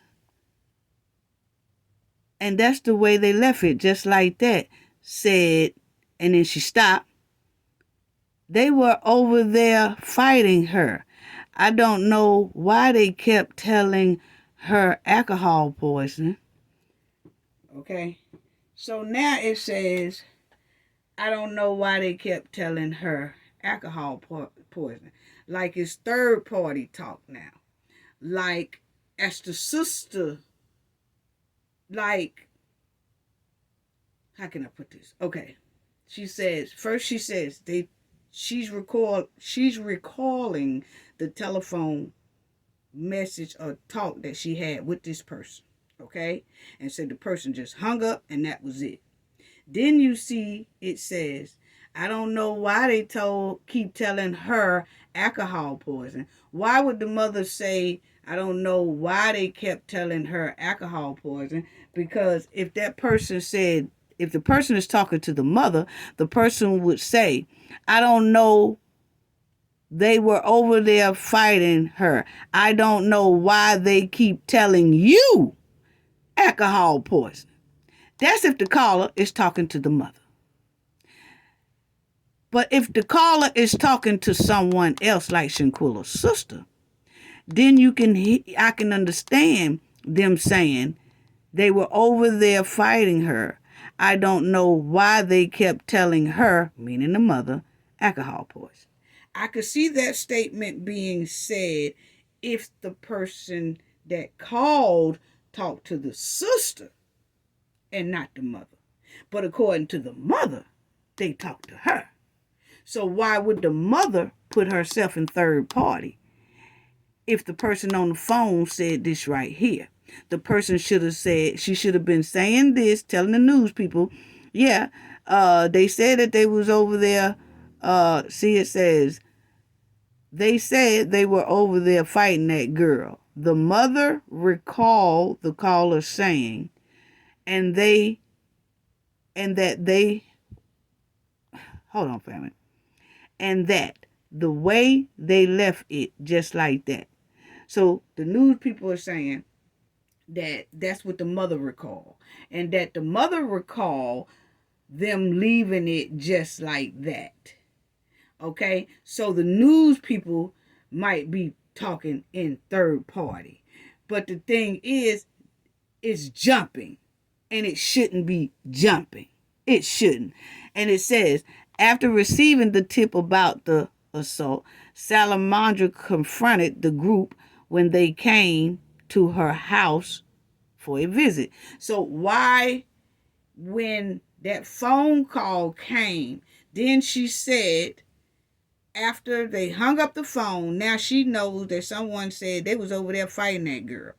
But she let Khalil, Dejanay, and Winter come over there, and she questioned them, and the sister questioned them, right? And that was it. Why didn't they call Mr. Robertson and say, hey, we just got a phone call? Because remember, the tape or the video, so-called, hadn't came out yet. So why didn't they call Mr. Robinson and say, hey, you need to hurry up over here. Someone just called here. We don't know who it is or whatever, and said that they was over there fighting Shanquilla. But they did not even call Mr. Robinson and even tell him that so he can question them. Like, hey, you might want to come over here. They on the way over here. And we finna question them about was they fighting Shanquilla, because that's the phone call we just got. They didn't even call him to give him that opportunity to do that. Not Mr. Robinson, they didn't. So that's why I said it's funny. Then she said they was crying, and they said they never had a fight. This is when they questioned them. They even sat here and said they were picking out what they were wearing to the funeral, the mother said in disgust. She said they made the comment after hearing family members talk about the memorial service colors and plan. So they was over there long enough where the other family members as well was over there, because she just said it was other family members at her house, and the family members was discussing the memorial plans and the colors. And then the Cowboy 3, Winter, Dejanay, and Khalil jumps in that subject and said, oh, yeah, we want to pick out what we want to wear. How about these colors? And they talking about that instead of talking about Shanquilla demise and what happened down there in Cabo, Mexico. That was red flags right there. But nobody said anything. They let Cowboy 6 go right out that door. And I remember Shanquilla's sister saying in one of her interviews that one of her family members was telling her that it just don't sound right. And she said, no, that's Shanquilla's best friend. So, we don't want to say nothing right now. Why is that? Anyway. And you see the mother say, I didn't believe them. What? Because actually before they even got back to Charlotte, I don't know when they arrived, but someone had already called us and said that someone was fighting her over there, Salamandra said. By the time that we questioned each one of them, and each one of them gave us a different statement, see? The people that she was with, I knew one of them very well, and I thought he would, that he was her friend and he would look out for her. So, anyway, you'll see they gave so many different statements and all that, and y'all will see that she's talking about them picking out clothes and all that. But what I wanted to say here too, you see how now this is Shanquilla's thing, but you see how what we was talking about earlier, they used the word acquaintance. They start using the word acquaintance for the friends after the friends done deleted the friend. So that's why I said they automatically don't call the people they friends no more because those are the people that deleted the person. Well, that's why I said to keep from the person being deleted, we need to stay on top of game to help our loved ones not get deleted and start using the word acquaintance. Because using the word friends, they're letting their guards down.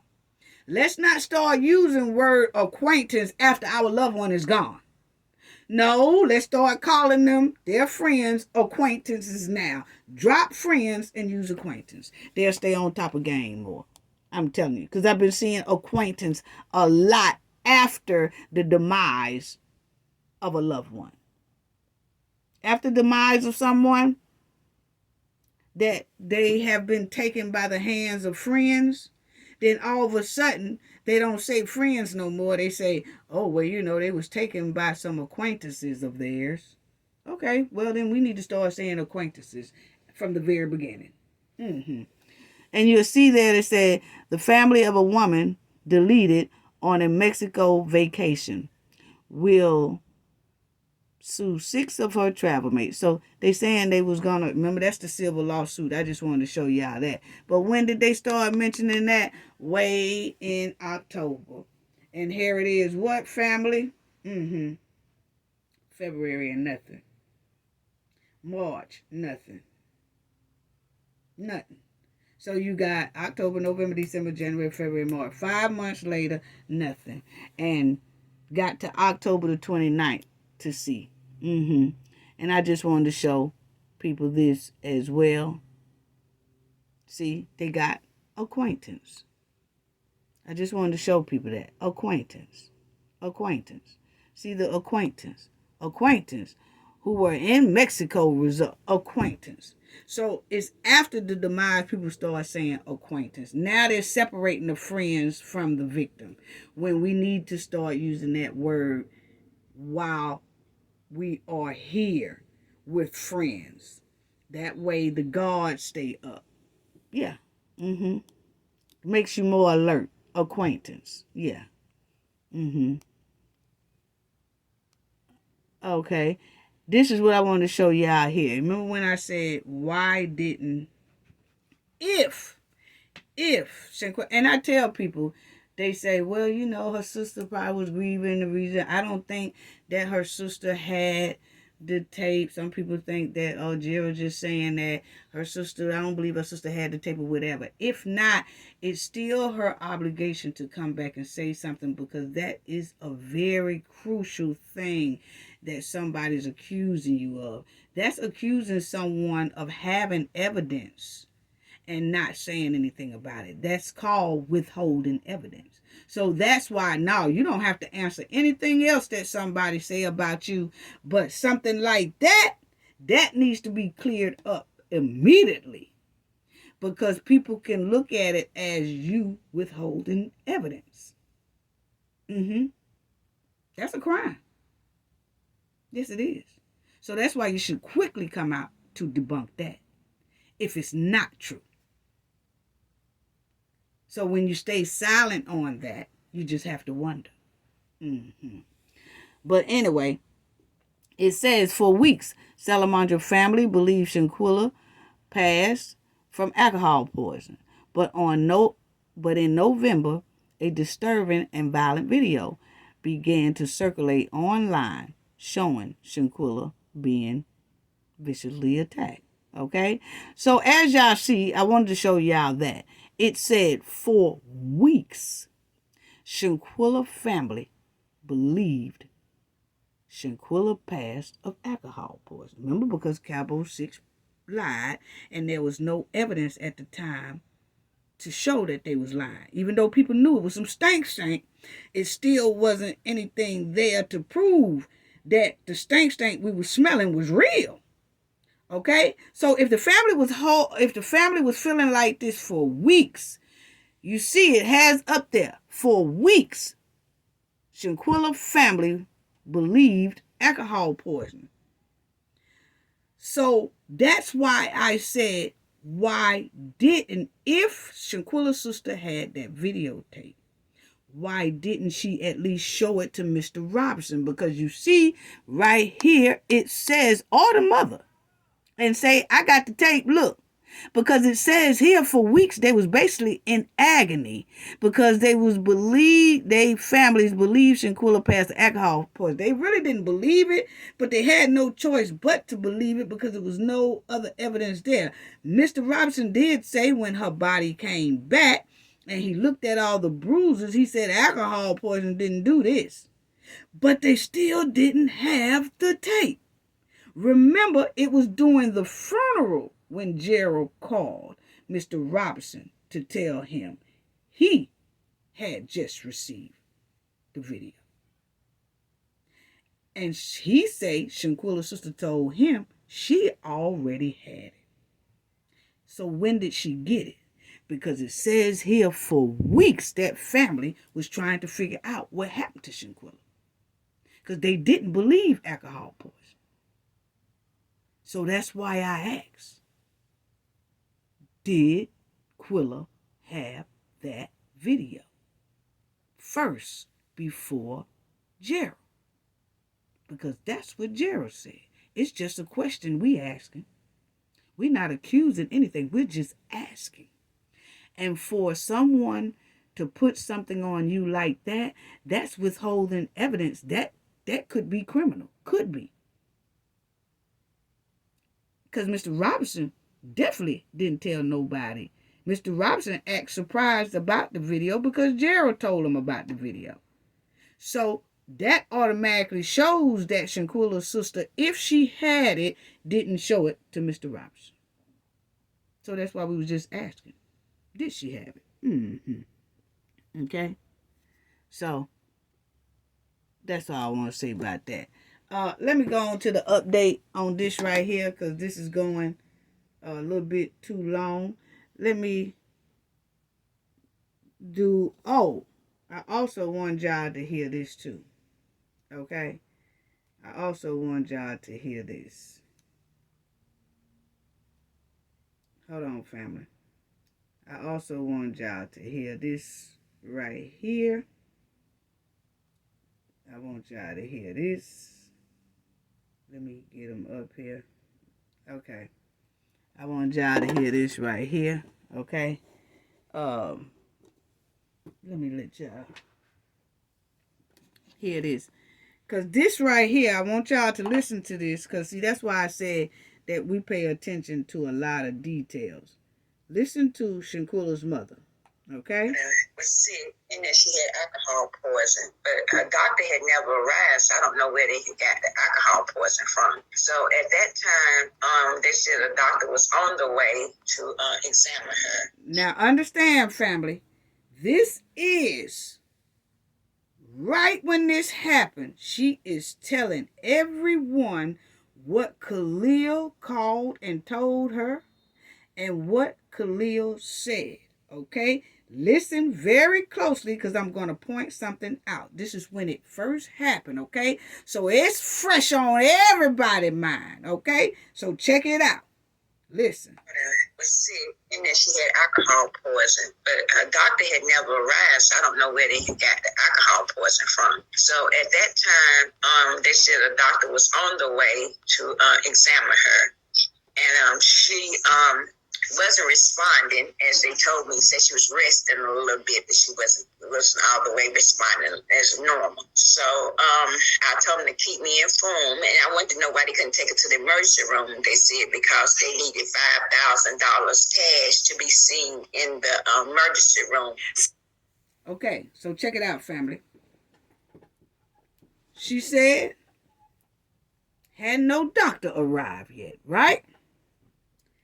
She said, Khalil said she's laying down resting right now. Because, see, ain't no doctor arrived yet, right? Okay, she's laying down resting. Then she said, they said we believe she got alcohol poison, right? So all of that, they went step by step. And the doctor haven't arrived yet, family. Right? Check it out. nowhere in there did she mention Khalil's talking to her. This is when it freshly happened. Says nothing about a maid found her. Okay? Because, see, that's what, we was trying to tell everybody that, too. In the transcripts, says nothing. Them transcripts that's up there at the White House says nothing about a maid. No maid ever exists during that time. The maid didn't come in until after Cowboy 6 had already jetted and gone. They was back on United States soil when a real maid, finally come in that door. And she had to alert the concierge that the villa was empty. No bags. Okay? So that's what I want y'all to pay close attention to.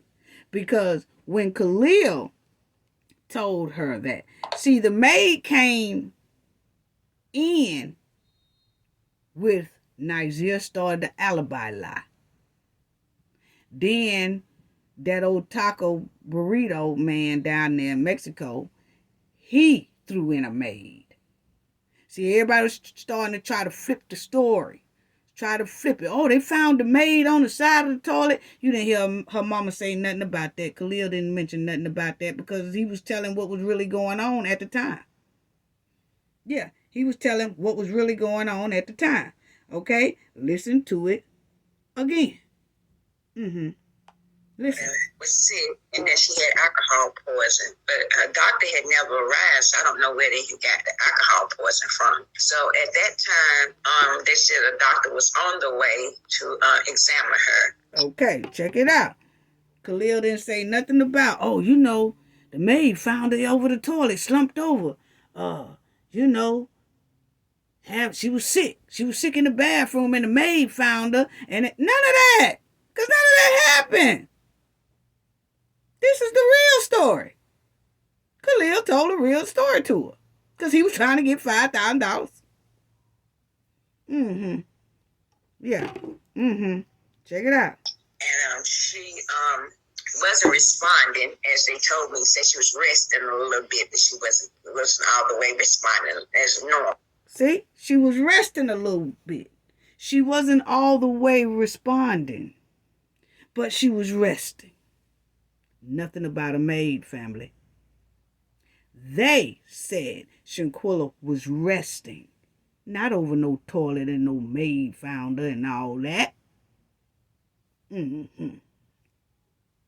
So I told them to keep me informed, and I wanted to know why they couldn't take her to the emergency room. They said because they needed $5,000 cash to be seen in the emergency room.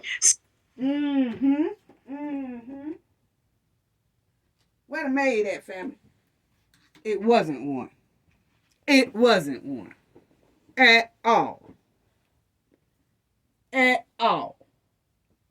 So I just wanted to say that. Yes, I did. Now, let me get to this last one. And then, because I want to do the Eric Mays thing with that right there. But I do want to talk about this right quick.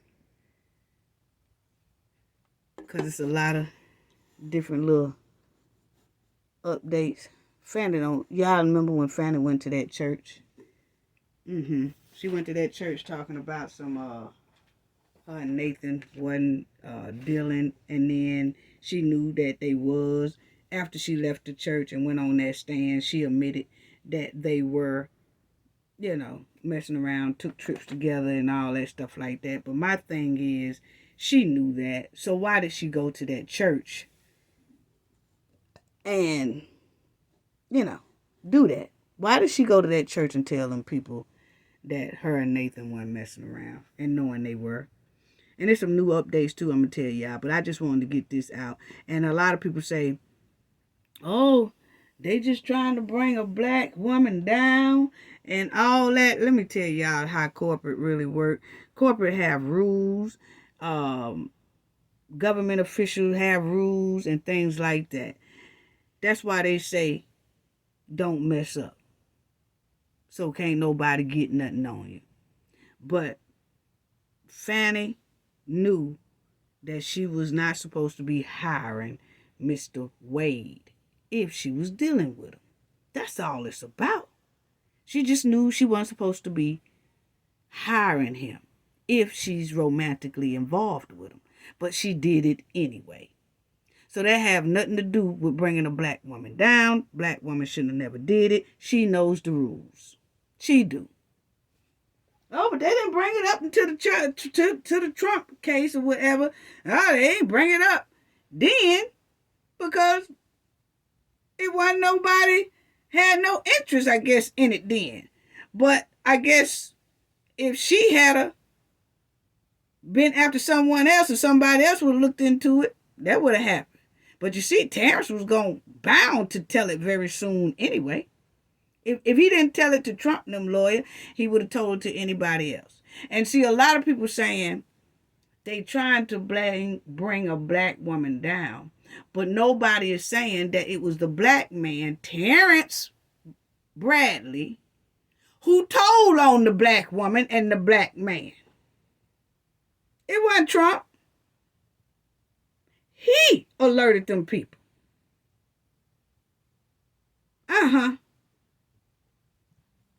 See, that's why I say people need to think before they say something. Because Trump people, lawyers or whatever, they just didn't go trying to find something on Fani. They was leaving it like it was. He was just going to appear in court or whatever he had to do. It was Terrence that alerted the people. So that was a black brother who did that to the black sister and his own black brother best friend.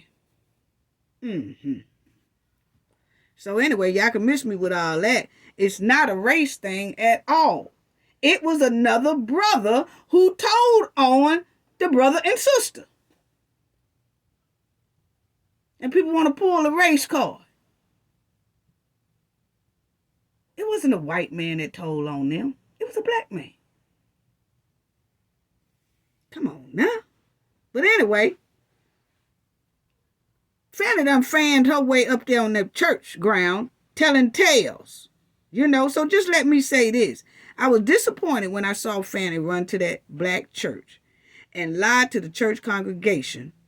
And she knew the whole time that she was having an affair with Nate. Which she admitted it after she left the church. But the point is, she admitted it when she was in that pickle. But the point is, I never saw or I never heard Fani go back to that church and apologize to that congregation. Why is that? Why is that? Another sad and disappointing thing, is that I'm going to let y'all hear. Matter of fact, I'm going to let y'all hear. Because everybody was talking about how she went to that church to try to save face. Okay? I want y'all to listen to this right here when they talking about Fulton County's prosecution benefit from this case because of the There you vacations, go. dinners, and excursions outside of the courtroom are improper, specifically those she made during a church speech on Martin Luther King weekend. On Martin Luther King weekend. Okay? So she went to the church on Martin Luther King weekend and told these people that the Trump folks and everybody lying on her and all that. After she leave the church and she get up on that stand, or right before she get on that stand, then they start admitting that, yeah, we talking. Okay?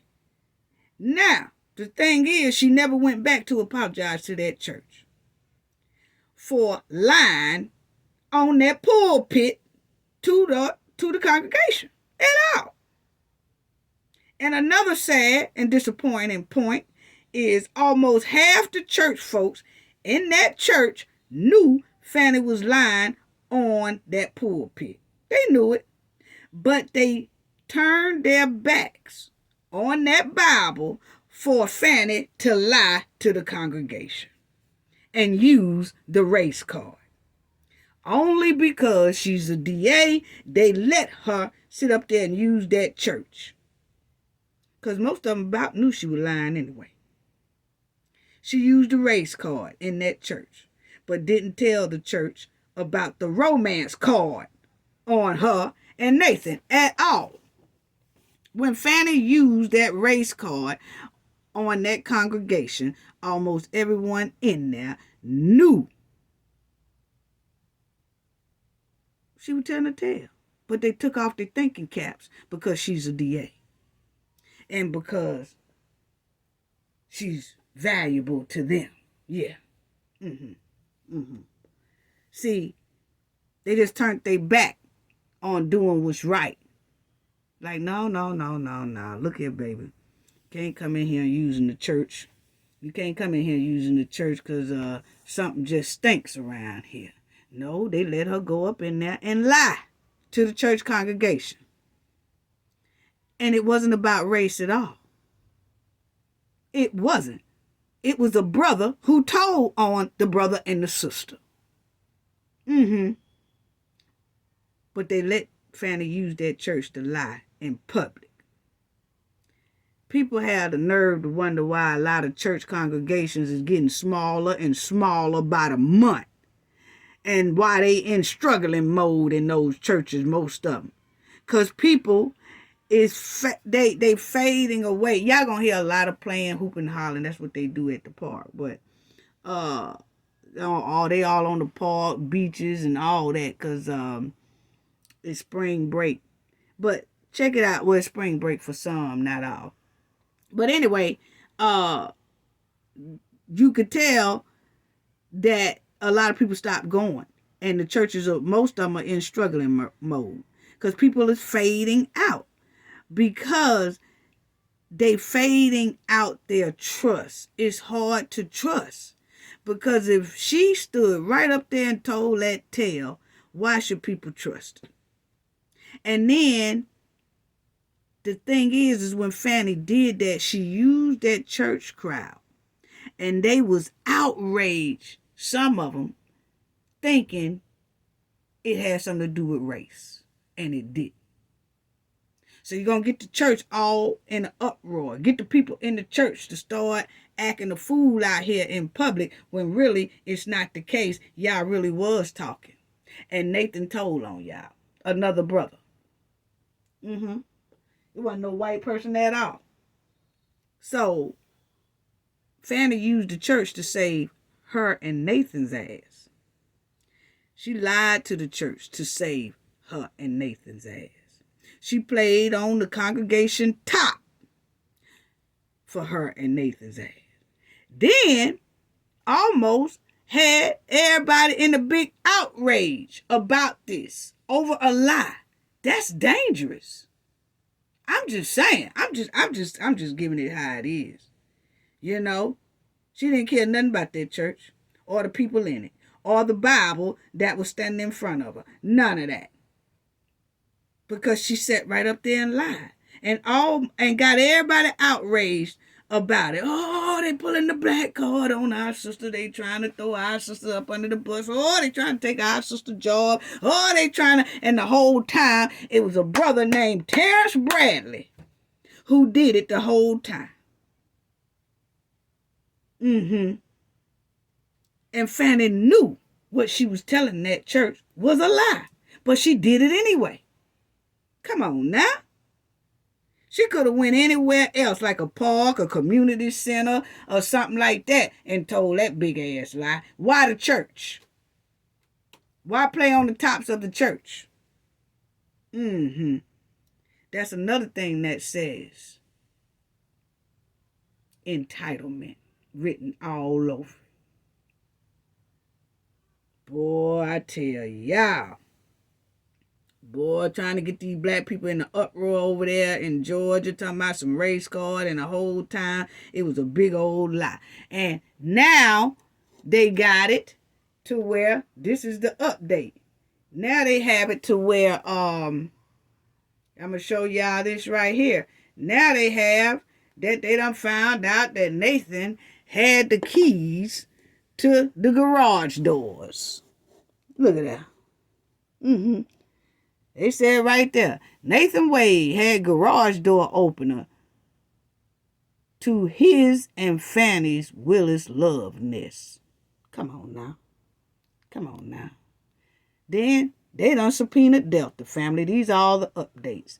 They done subpoenaed Delta to see how many plane rides her and Nathan has taken together and how long they have been doing this. It already done came out that they've been messing around way before she hired him. And it's not about them being romantically involved. It's about she was not supposed to even hire him to work directly with her, knowing they was romantically involved. And then it was a lot of money spending. A lot of that spending is supposed to be approved by the city and the government of Georgia. I'm going to let y'all hear that too, because they just talked about that this week. The senators of Georgia done met with Trump attorney because they wanted more information, and now they are the senators of Georgia are now looking into Fani and Nathan's stuff. Come on now. But anyway, you see that they got Delta. Delta Airline hands over flight records for Fani Willis' romantic getaway. Okay, so they done subpoenaed Delta and made Delta give up the goods. Okay, Delta Airline has been forced to hand over flight details from the getaway taken by Fulton County District Attorney Fani Willis and Nathan Wade, the chief prosecutor in former President Donald Trump election fraud case in Georgia. Okay, so yeah, Delta got to hand it over, and they did hand it over.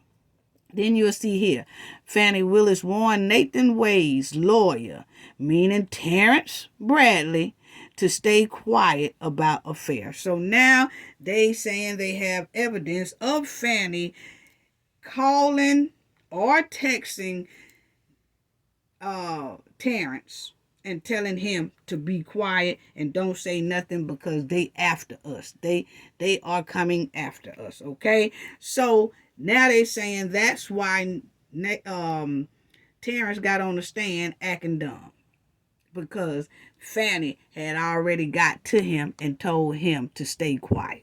I'm telling you, just a big mess. So all that'll be coming up this coming week, family. It's going to be a showdown, knockdown. And you'll see it says Trump co-defendant wants 2 more witnesses to testify. So now they got 2 more witnesses that has come up and said they know about Fani and Nathan's relationship way before she hired him. Okay, and they say that Terrence is the one that also told them. Okay, and they have evidence of that. So it's all over the place. Okay, so Trump attorneys seek to call new witnesses in. Yeah. Ooh, family. Then you'll see the surprise witnesses that will be coming up sometime soon, next week, sometime, family. A hot mess. And you'll see down here it says between September through October 2023, Mr. Aurora had several conversations with attorney Terrence Bradley regarding the relationship between District Attorney Willis and Nathan Wade. So this here, that's the new witness, and they say they got another one that they saying that yes, Terrence Bradley told them as well, and that they have some proof that Terrence did tell them about that. Why Terrence was on the stand lying. Now new people are coming up saying he lied because he told us to, and we got proof. Unbelievable. Now, oh yeah, let me let y'all hear this right here. Because I talked about it. Let me let y'all hear this about Fani and Nathan. Because check this out. Because now this is the senators, Georgia senator thing, that they are now investigating Fani Willis and Terrence Wade. Okay, so it's right here. Check this out. The DA's office failed to follow state law and get an approval, failed to follow. See, now this is all this week here, family. This is all this week. They own Fani. Okay, so this is the senators meeting of Georgia. Okay? And they are talking about Fani. So they investigating her now. County policies to get approval of her budget in this contract, that he was not eligible to have been hired had he been disclosed because of, you refer to it as nepotism, but it's relationships with, and... Okay, so y'all see, they saying she didn't get approval for a lot of the money spent on certain things. Nathan wasn't qualified to be over this case because of their relationship. They ain't really got no problem with their relationship. It's just that she knows she shouldn't have hired him to work on this Trump thing because she's working on it. Now that she's not supposed to do. That's going against what her rules are. Okay? So check it out. Check it out. Okay? The fact that the DA's office failed to follow state law and get an approval, failed to follow county policies to get approval of her budget in this contract, that he was not eligible to have been hired had he been disclosed because of, you refer to it as nepotism, but it's relationships with, and your complaints are of she's receiving a financial benefit of gifts of more than $100, which violate county policies. Yes, county and state. So, and we attached that to one of the briefs, her return. Okay, so that's what they saying. That's why Fani kept saying, oh, I paid him back. I paid him back. Every time he bought something for me, I paid him back. The thing is, she wasn't supposed to be getting anything from Nathan. Anything at all. She's not supposed to be getting anything from anybody. If somebody gives her something over $100, she's supposed to report it to those senators in Georgia. Okay? Yeah. And she didn't do that. Okay? And she was already talking about, oh, when we went on that cruise ship, oh, when we went here, and I did 50 big, and I did this, and he did that, and he even admitted he did some things. I didn't expect for her to pay me back, this Nathan. I didn't expect for her, to pay me back, but she would anyway. But they didn't. They was doing everything in cash. But the thing is, they was bringing it out, okay? And it's a no-no, point blank, period. So, listen. She filed it under oath that says, it specifically says if you've got something over $100, you have to disclose it. Oh, here it is. It's so it's called the Fulton County Income and Financial Disclosure Report, and that says, pursuant to Section 2-79 of the Fulton County Code of Ethics, that anytime you've got each gift or favor from a single prohibited source in the aggregate amount of $100 or more. And then it says, for purposes of this section, gift and favors means anything of value given by or received from a prohibited source. Prohibited source means any person, business, or entity that the involved officer, so Ms. Willis, knows or should know is seeking official action or seeking to do or doing business with the county. So obviously that would apply. Okay. And okay, so y'all heard that. So that's them investigating her on that as well. Okay, so it just done opened up a whole big thing. And then, I showed y'all last video that the watchdog group, the AAF, are trying to take it to another court to get her and Nathan disbarred.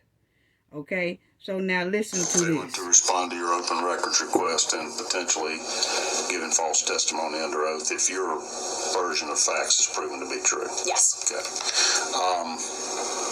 Keep us posted. I guess we'll keep reading the press as to how your case progresses, I guess there. I'm troubled about this Find the Votes book.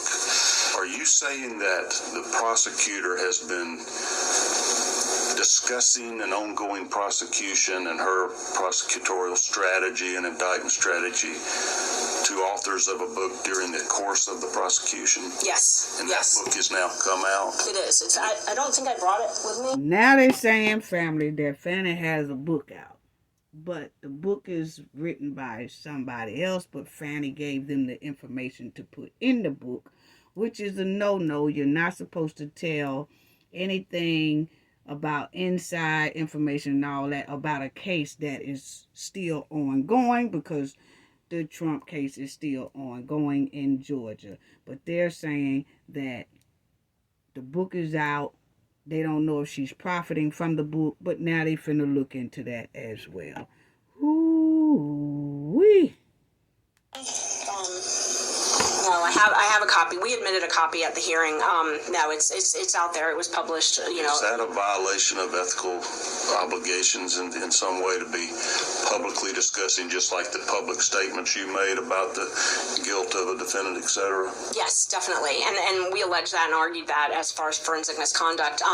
It's very surprising, shocking, and I don't know that there's a ton of cases on it. But that book, also we talked about it somewhat in our hearing because it goes into a lot of details about the financial troubles that Miss Willis had prior to becoming DA. And so, it. Remember when we talked about that? I told y'all about that, family, that Fani was having financial troubles before she even made it to DA. Okay? She was already having financial troubles before she got into DA. I told y'all, she said she spent $5,000 running for DA one time, lost. So the $50,000 was lost too. Then she ran again and she made it. But remember what I was telling y'all about her friend then let her rent the condo and things like that. So they said she was in a lot of financial trouble before she became DA. So that's why I'm saying, when you become the DA, man, and you done been through hard times like that, Nathan may look a pretty nice gentleman, but honey, you have to turn your head the opposite direction. Like I said, I've been in corporate and doing things like this for over 30-something years. Do y'all know how many fine men I have come across that worked up under me because I'm in corporate, okay? And I have to go to different areas and fields with guys who work under me and was looking very good, but I had to just swallow it and keep it moving. Nah, I'm not finna mess up my career messing with this right here. Nah. Now maybe if they quit this position or whatever, and then I run into them later, might can reconsider. But as long as they working up under me, nah, I ain't taking no chances. Nah, What you do, you look at your house and then you look up under a bridge and see which one you want to stay at. I picked my house, so I turned my head on the fine ones. Yeah. Okay. Is she getting a financial benefit from that book? I don't know. Is she getting a royalty or payment for having been a contributor to it? I have no idea.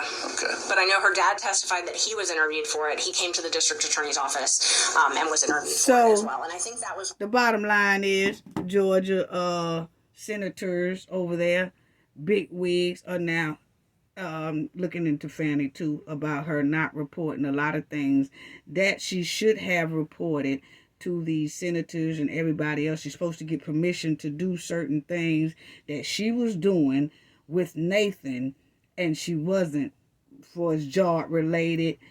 She was supposed to give permission for a lot of things, and she didn't. Point blank, period. Okay? That's what they were talking about there. Man, oh man, oh man.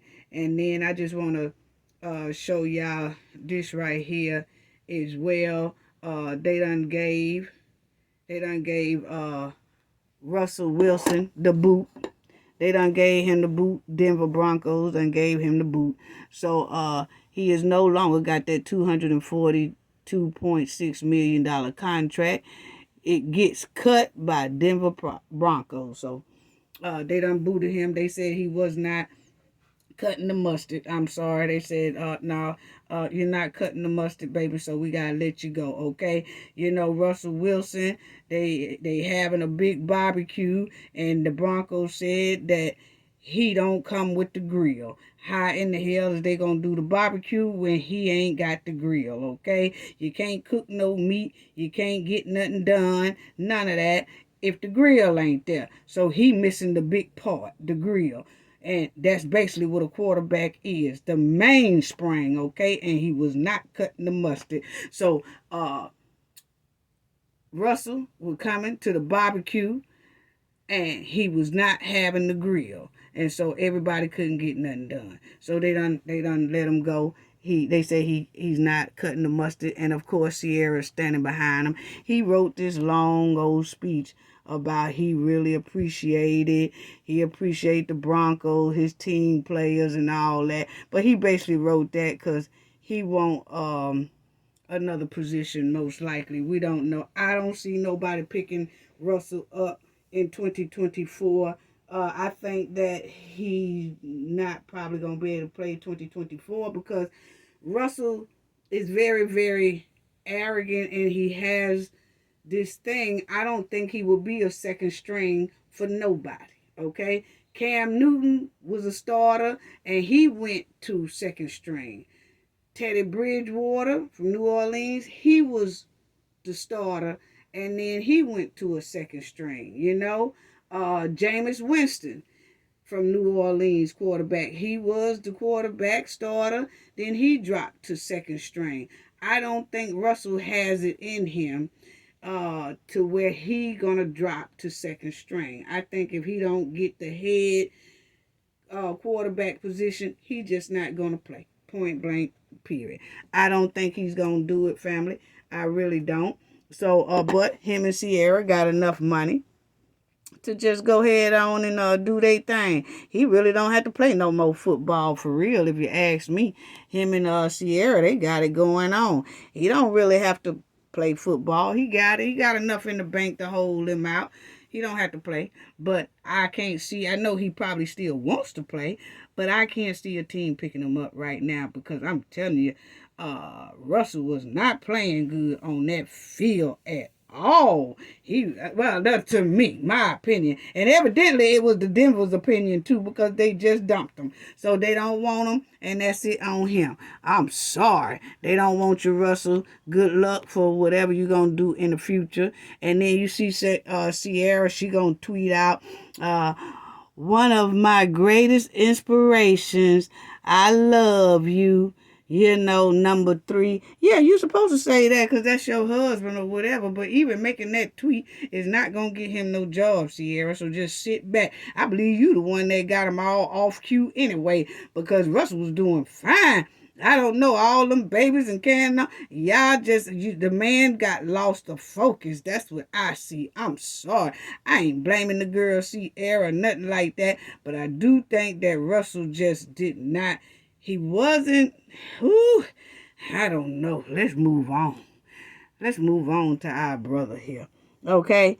I just want to say rest in peace to Eric Mays, for real. And I just want to give that honor to our brother real quick. And then we just going to close out. I'm just going to show a couple of clips of Mr. Mays. He was a council member of Flint Water. Remember when Flint Water had all that going on and the water was bad? And he was one of the council members that really fought for the residents of Flint. Okay, and he really did. And he wasn't playing no games, and he wasn't letting nobody swindle and do the people of Flint bad. So this is him.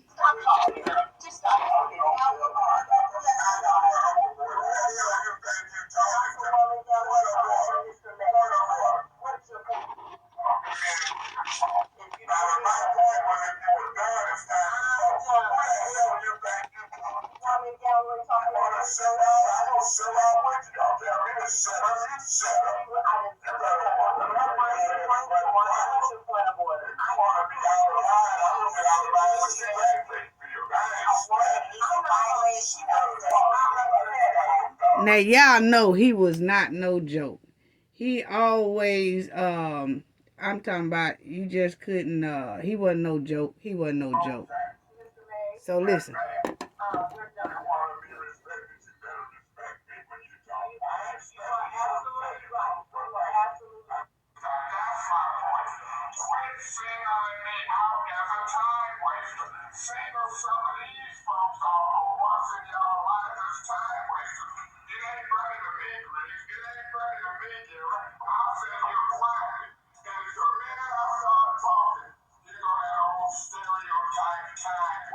stereotype. Who does that really? Who wants to live in a stereotype shell?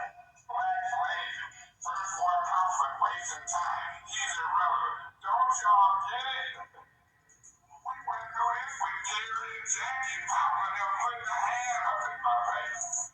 I'm not gonna every time I speak be belittled when I'm making points by this council.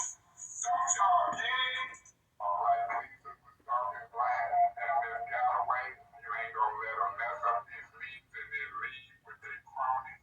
And I'm telling you, I done bagged it, but it's gonna stop when you let them mess up our meeting. And we got police here, and they making a shamble and pissing me off. You bag me, you don't bag them people interrupting this meeting. Get their asses out. I'm riding out of the council people. Those meeting was started by no disrespect. Sir, you are not a order.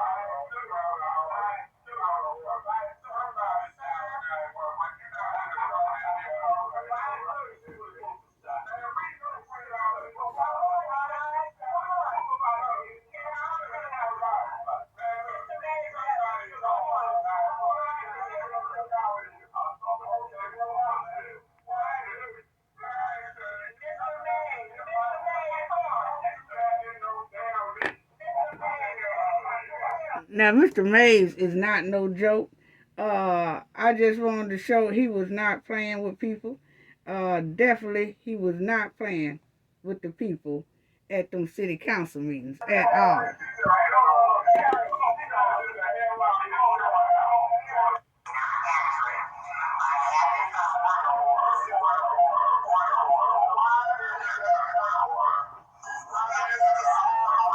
Hold on. Mr. Riggs, did you have something you wanted to say?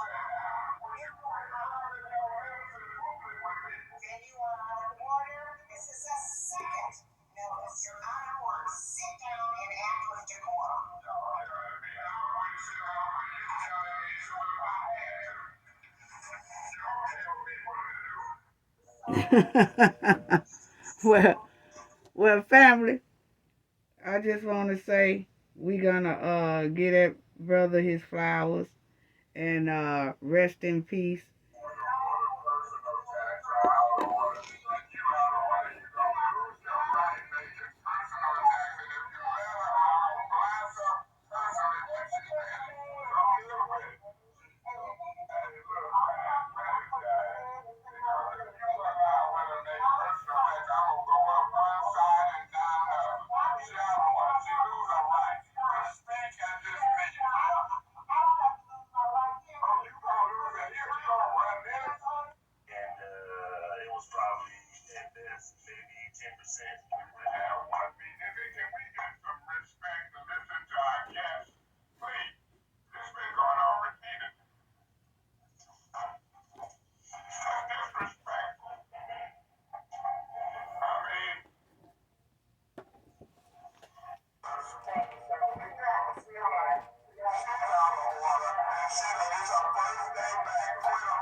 Officer, can you come and keep him from interrupting this meeting? Just tell him down in the seat and you know for the meeting. I ain't got no deal, girl. I see. Well, if you're back, I'll give you the right to talk nasty and don't get talk nasty back. With your little nasty butt. I'll give her permission to go to the top of the Mackinac Bridge and do a 3-time somersault. I'll give her permission to go to the roof of City Hall and do a double flip belly flop. Why is he still talking? Because I got a mouth. Why are you still talking? You wanna play with a child or wanna play that go to Toys R Us? I'm not the one. I wouldn't tell you what the chair, the sofa, the TV. And we'll move on to others and then we'll Mr. President, you take that minute and stick it up your council seat.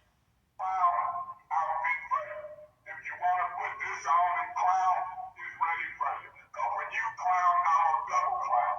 So you snort. It's crazy. So you want to text and face and do, that's what we did with you. And it was captured on film. You was knocked out in the middle of a business meeting. Usually you gone. So you come closer and get me. Because I came closer when I got you knocked out. Okay, family. So that was our brother, Eric Mays. And we do want to say rest in peace. You know, he will be missed dearly. He will be missed. I know the people of Flint said that they would miss him very deeply. So we will do a moment of silence. Prayer hands up. Condolences to him and his family. Rest in peace to our brother, Eric Mays.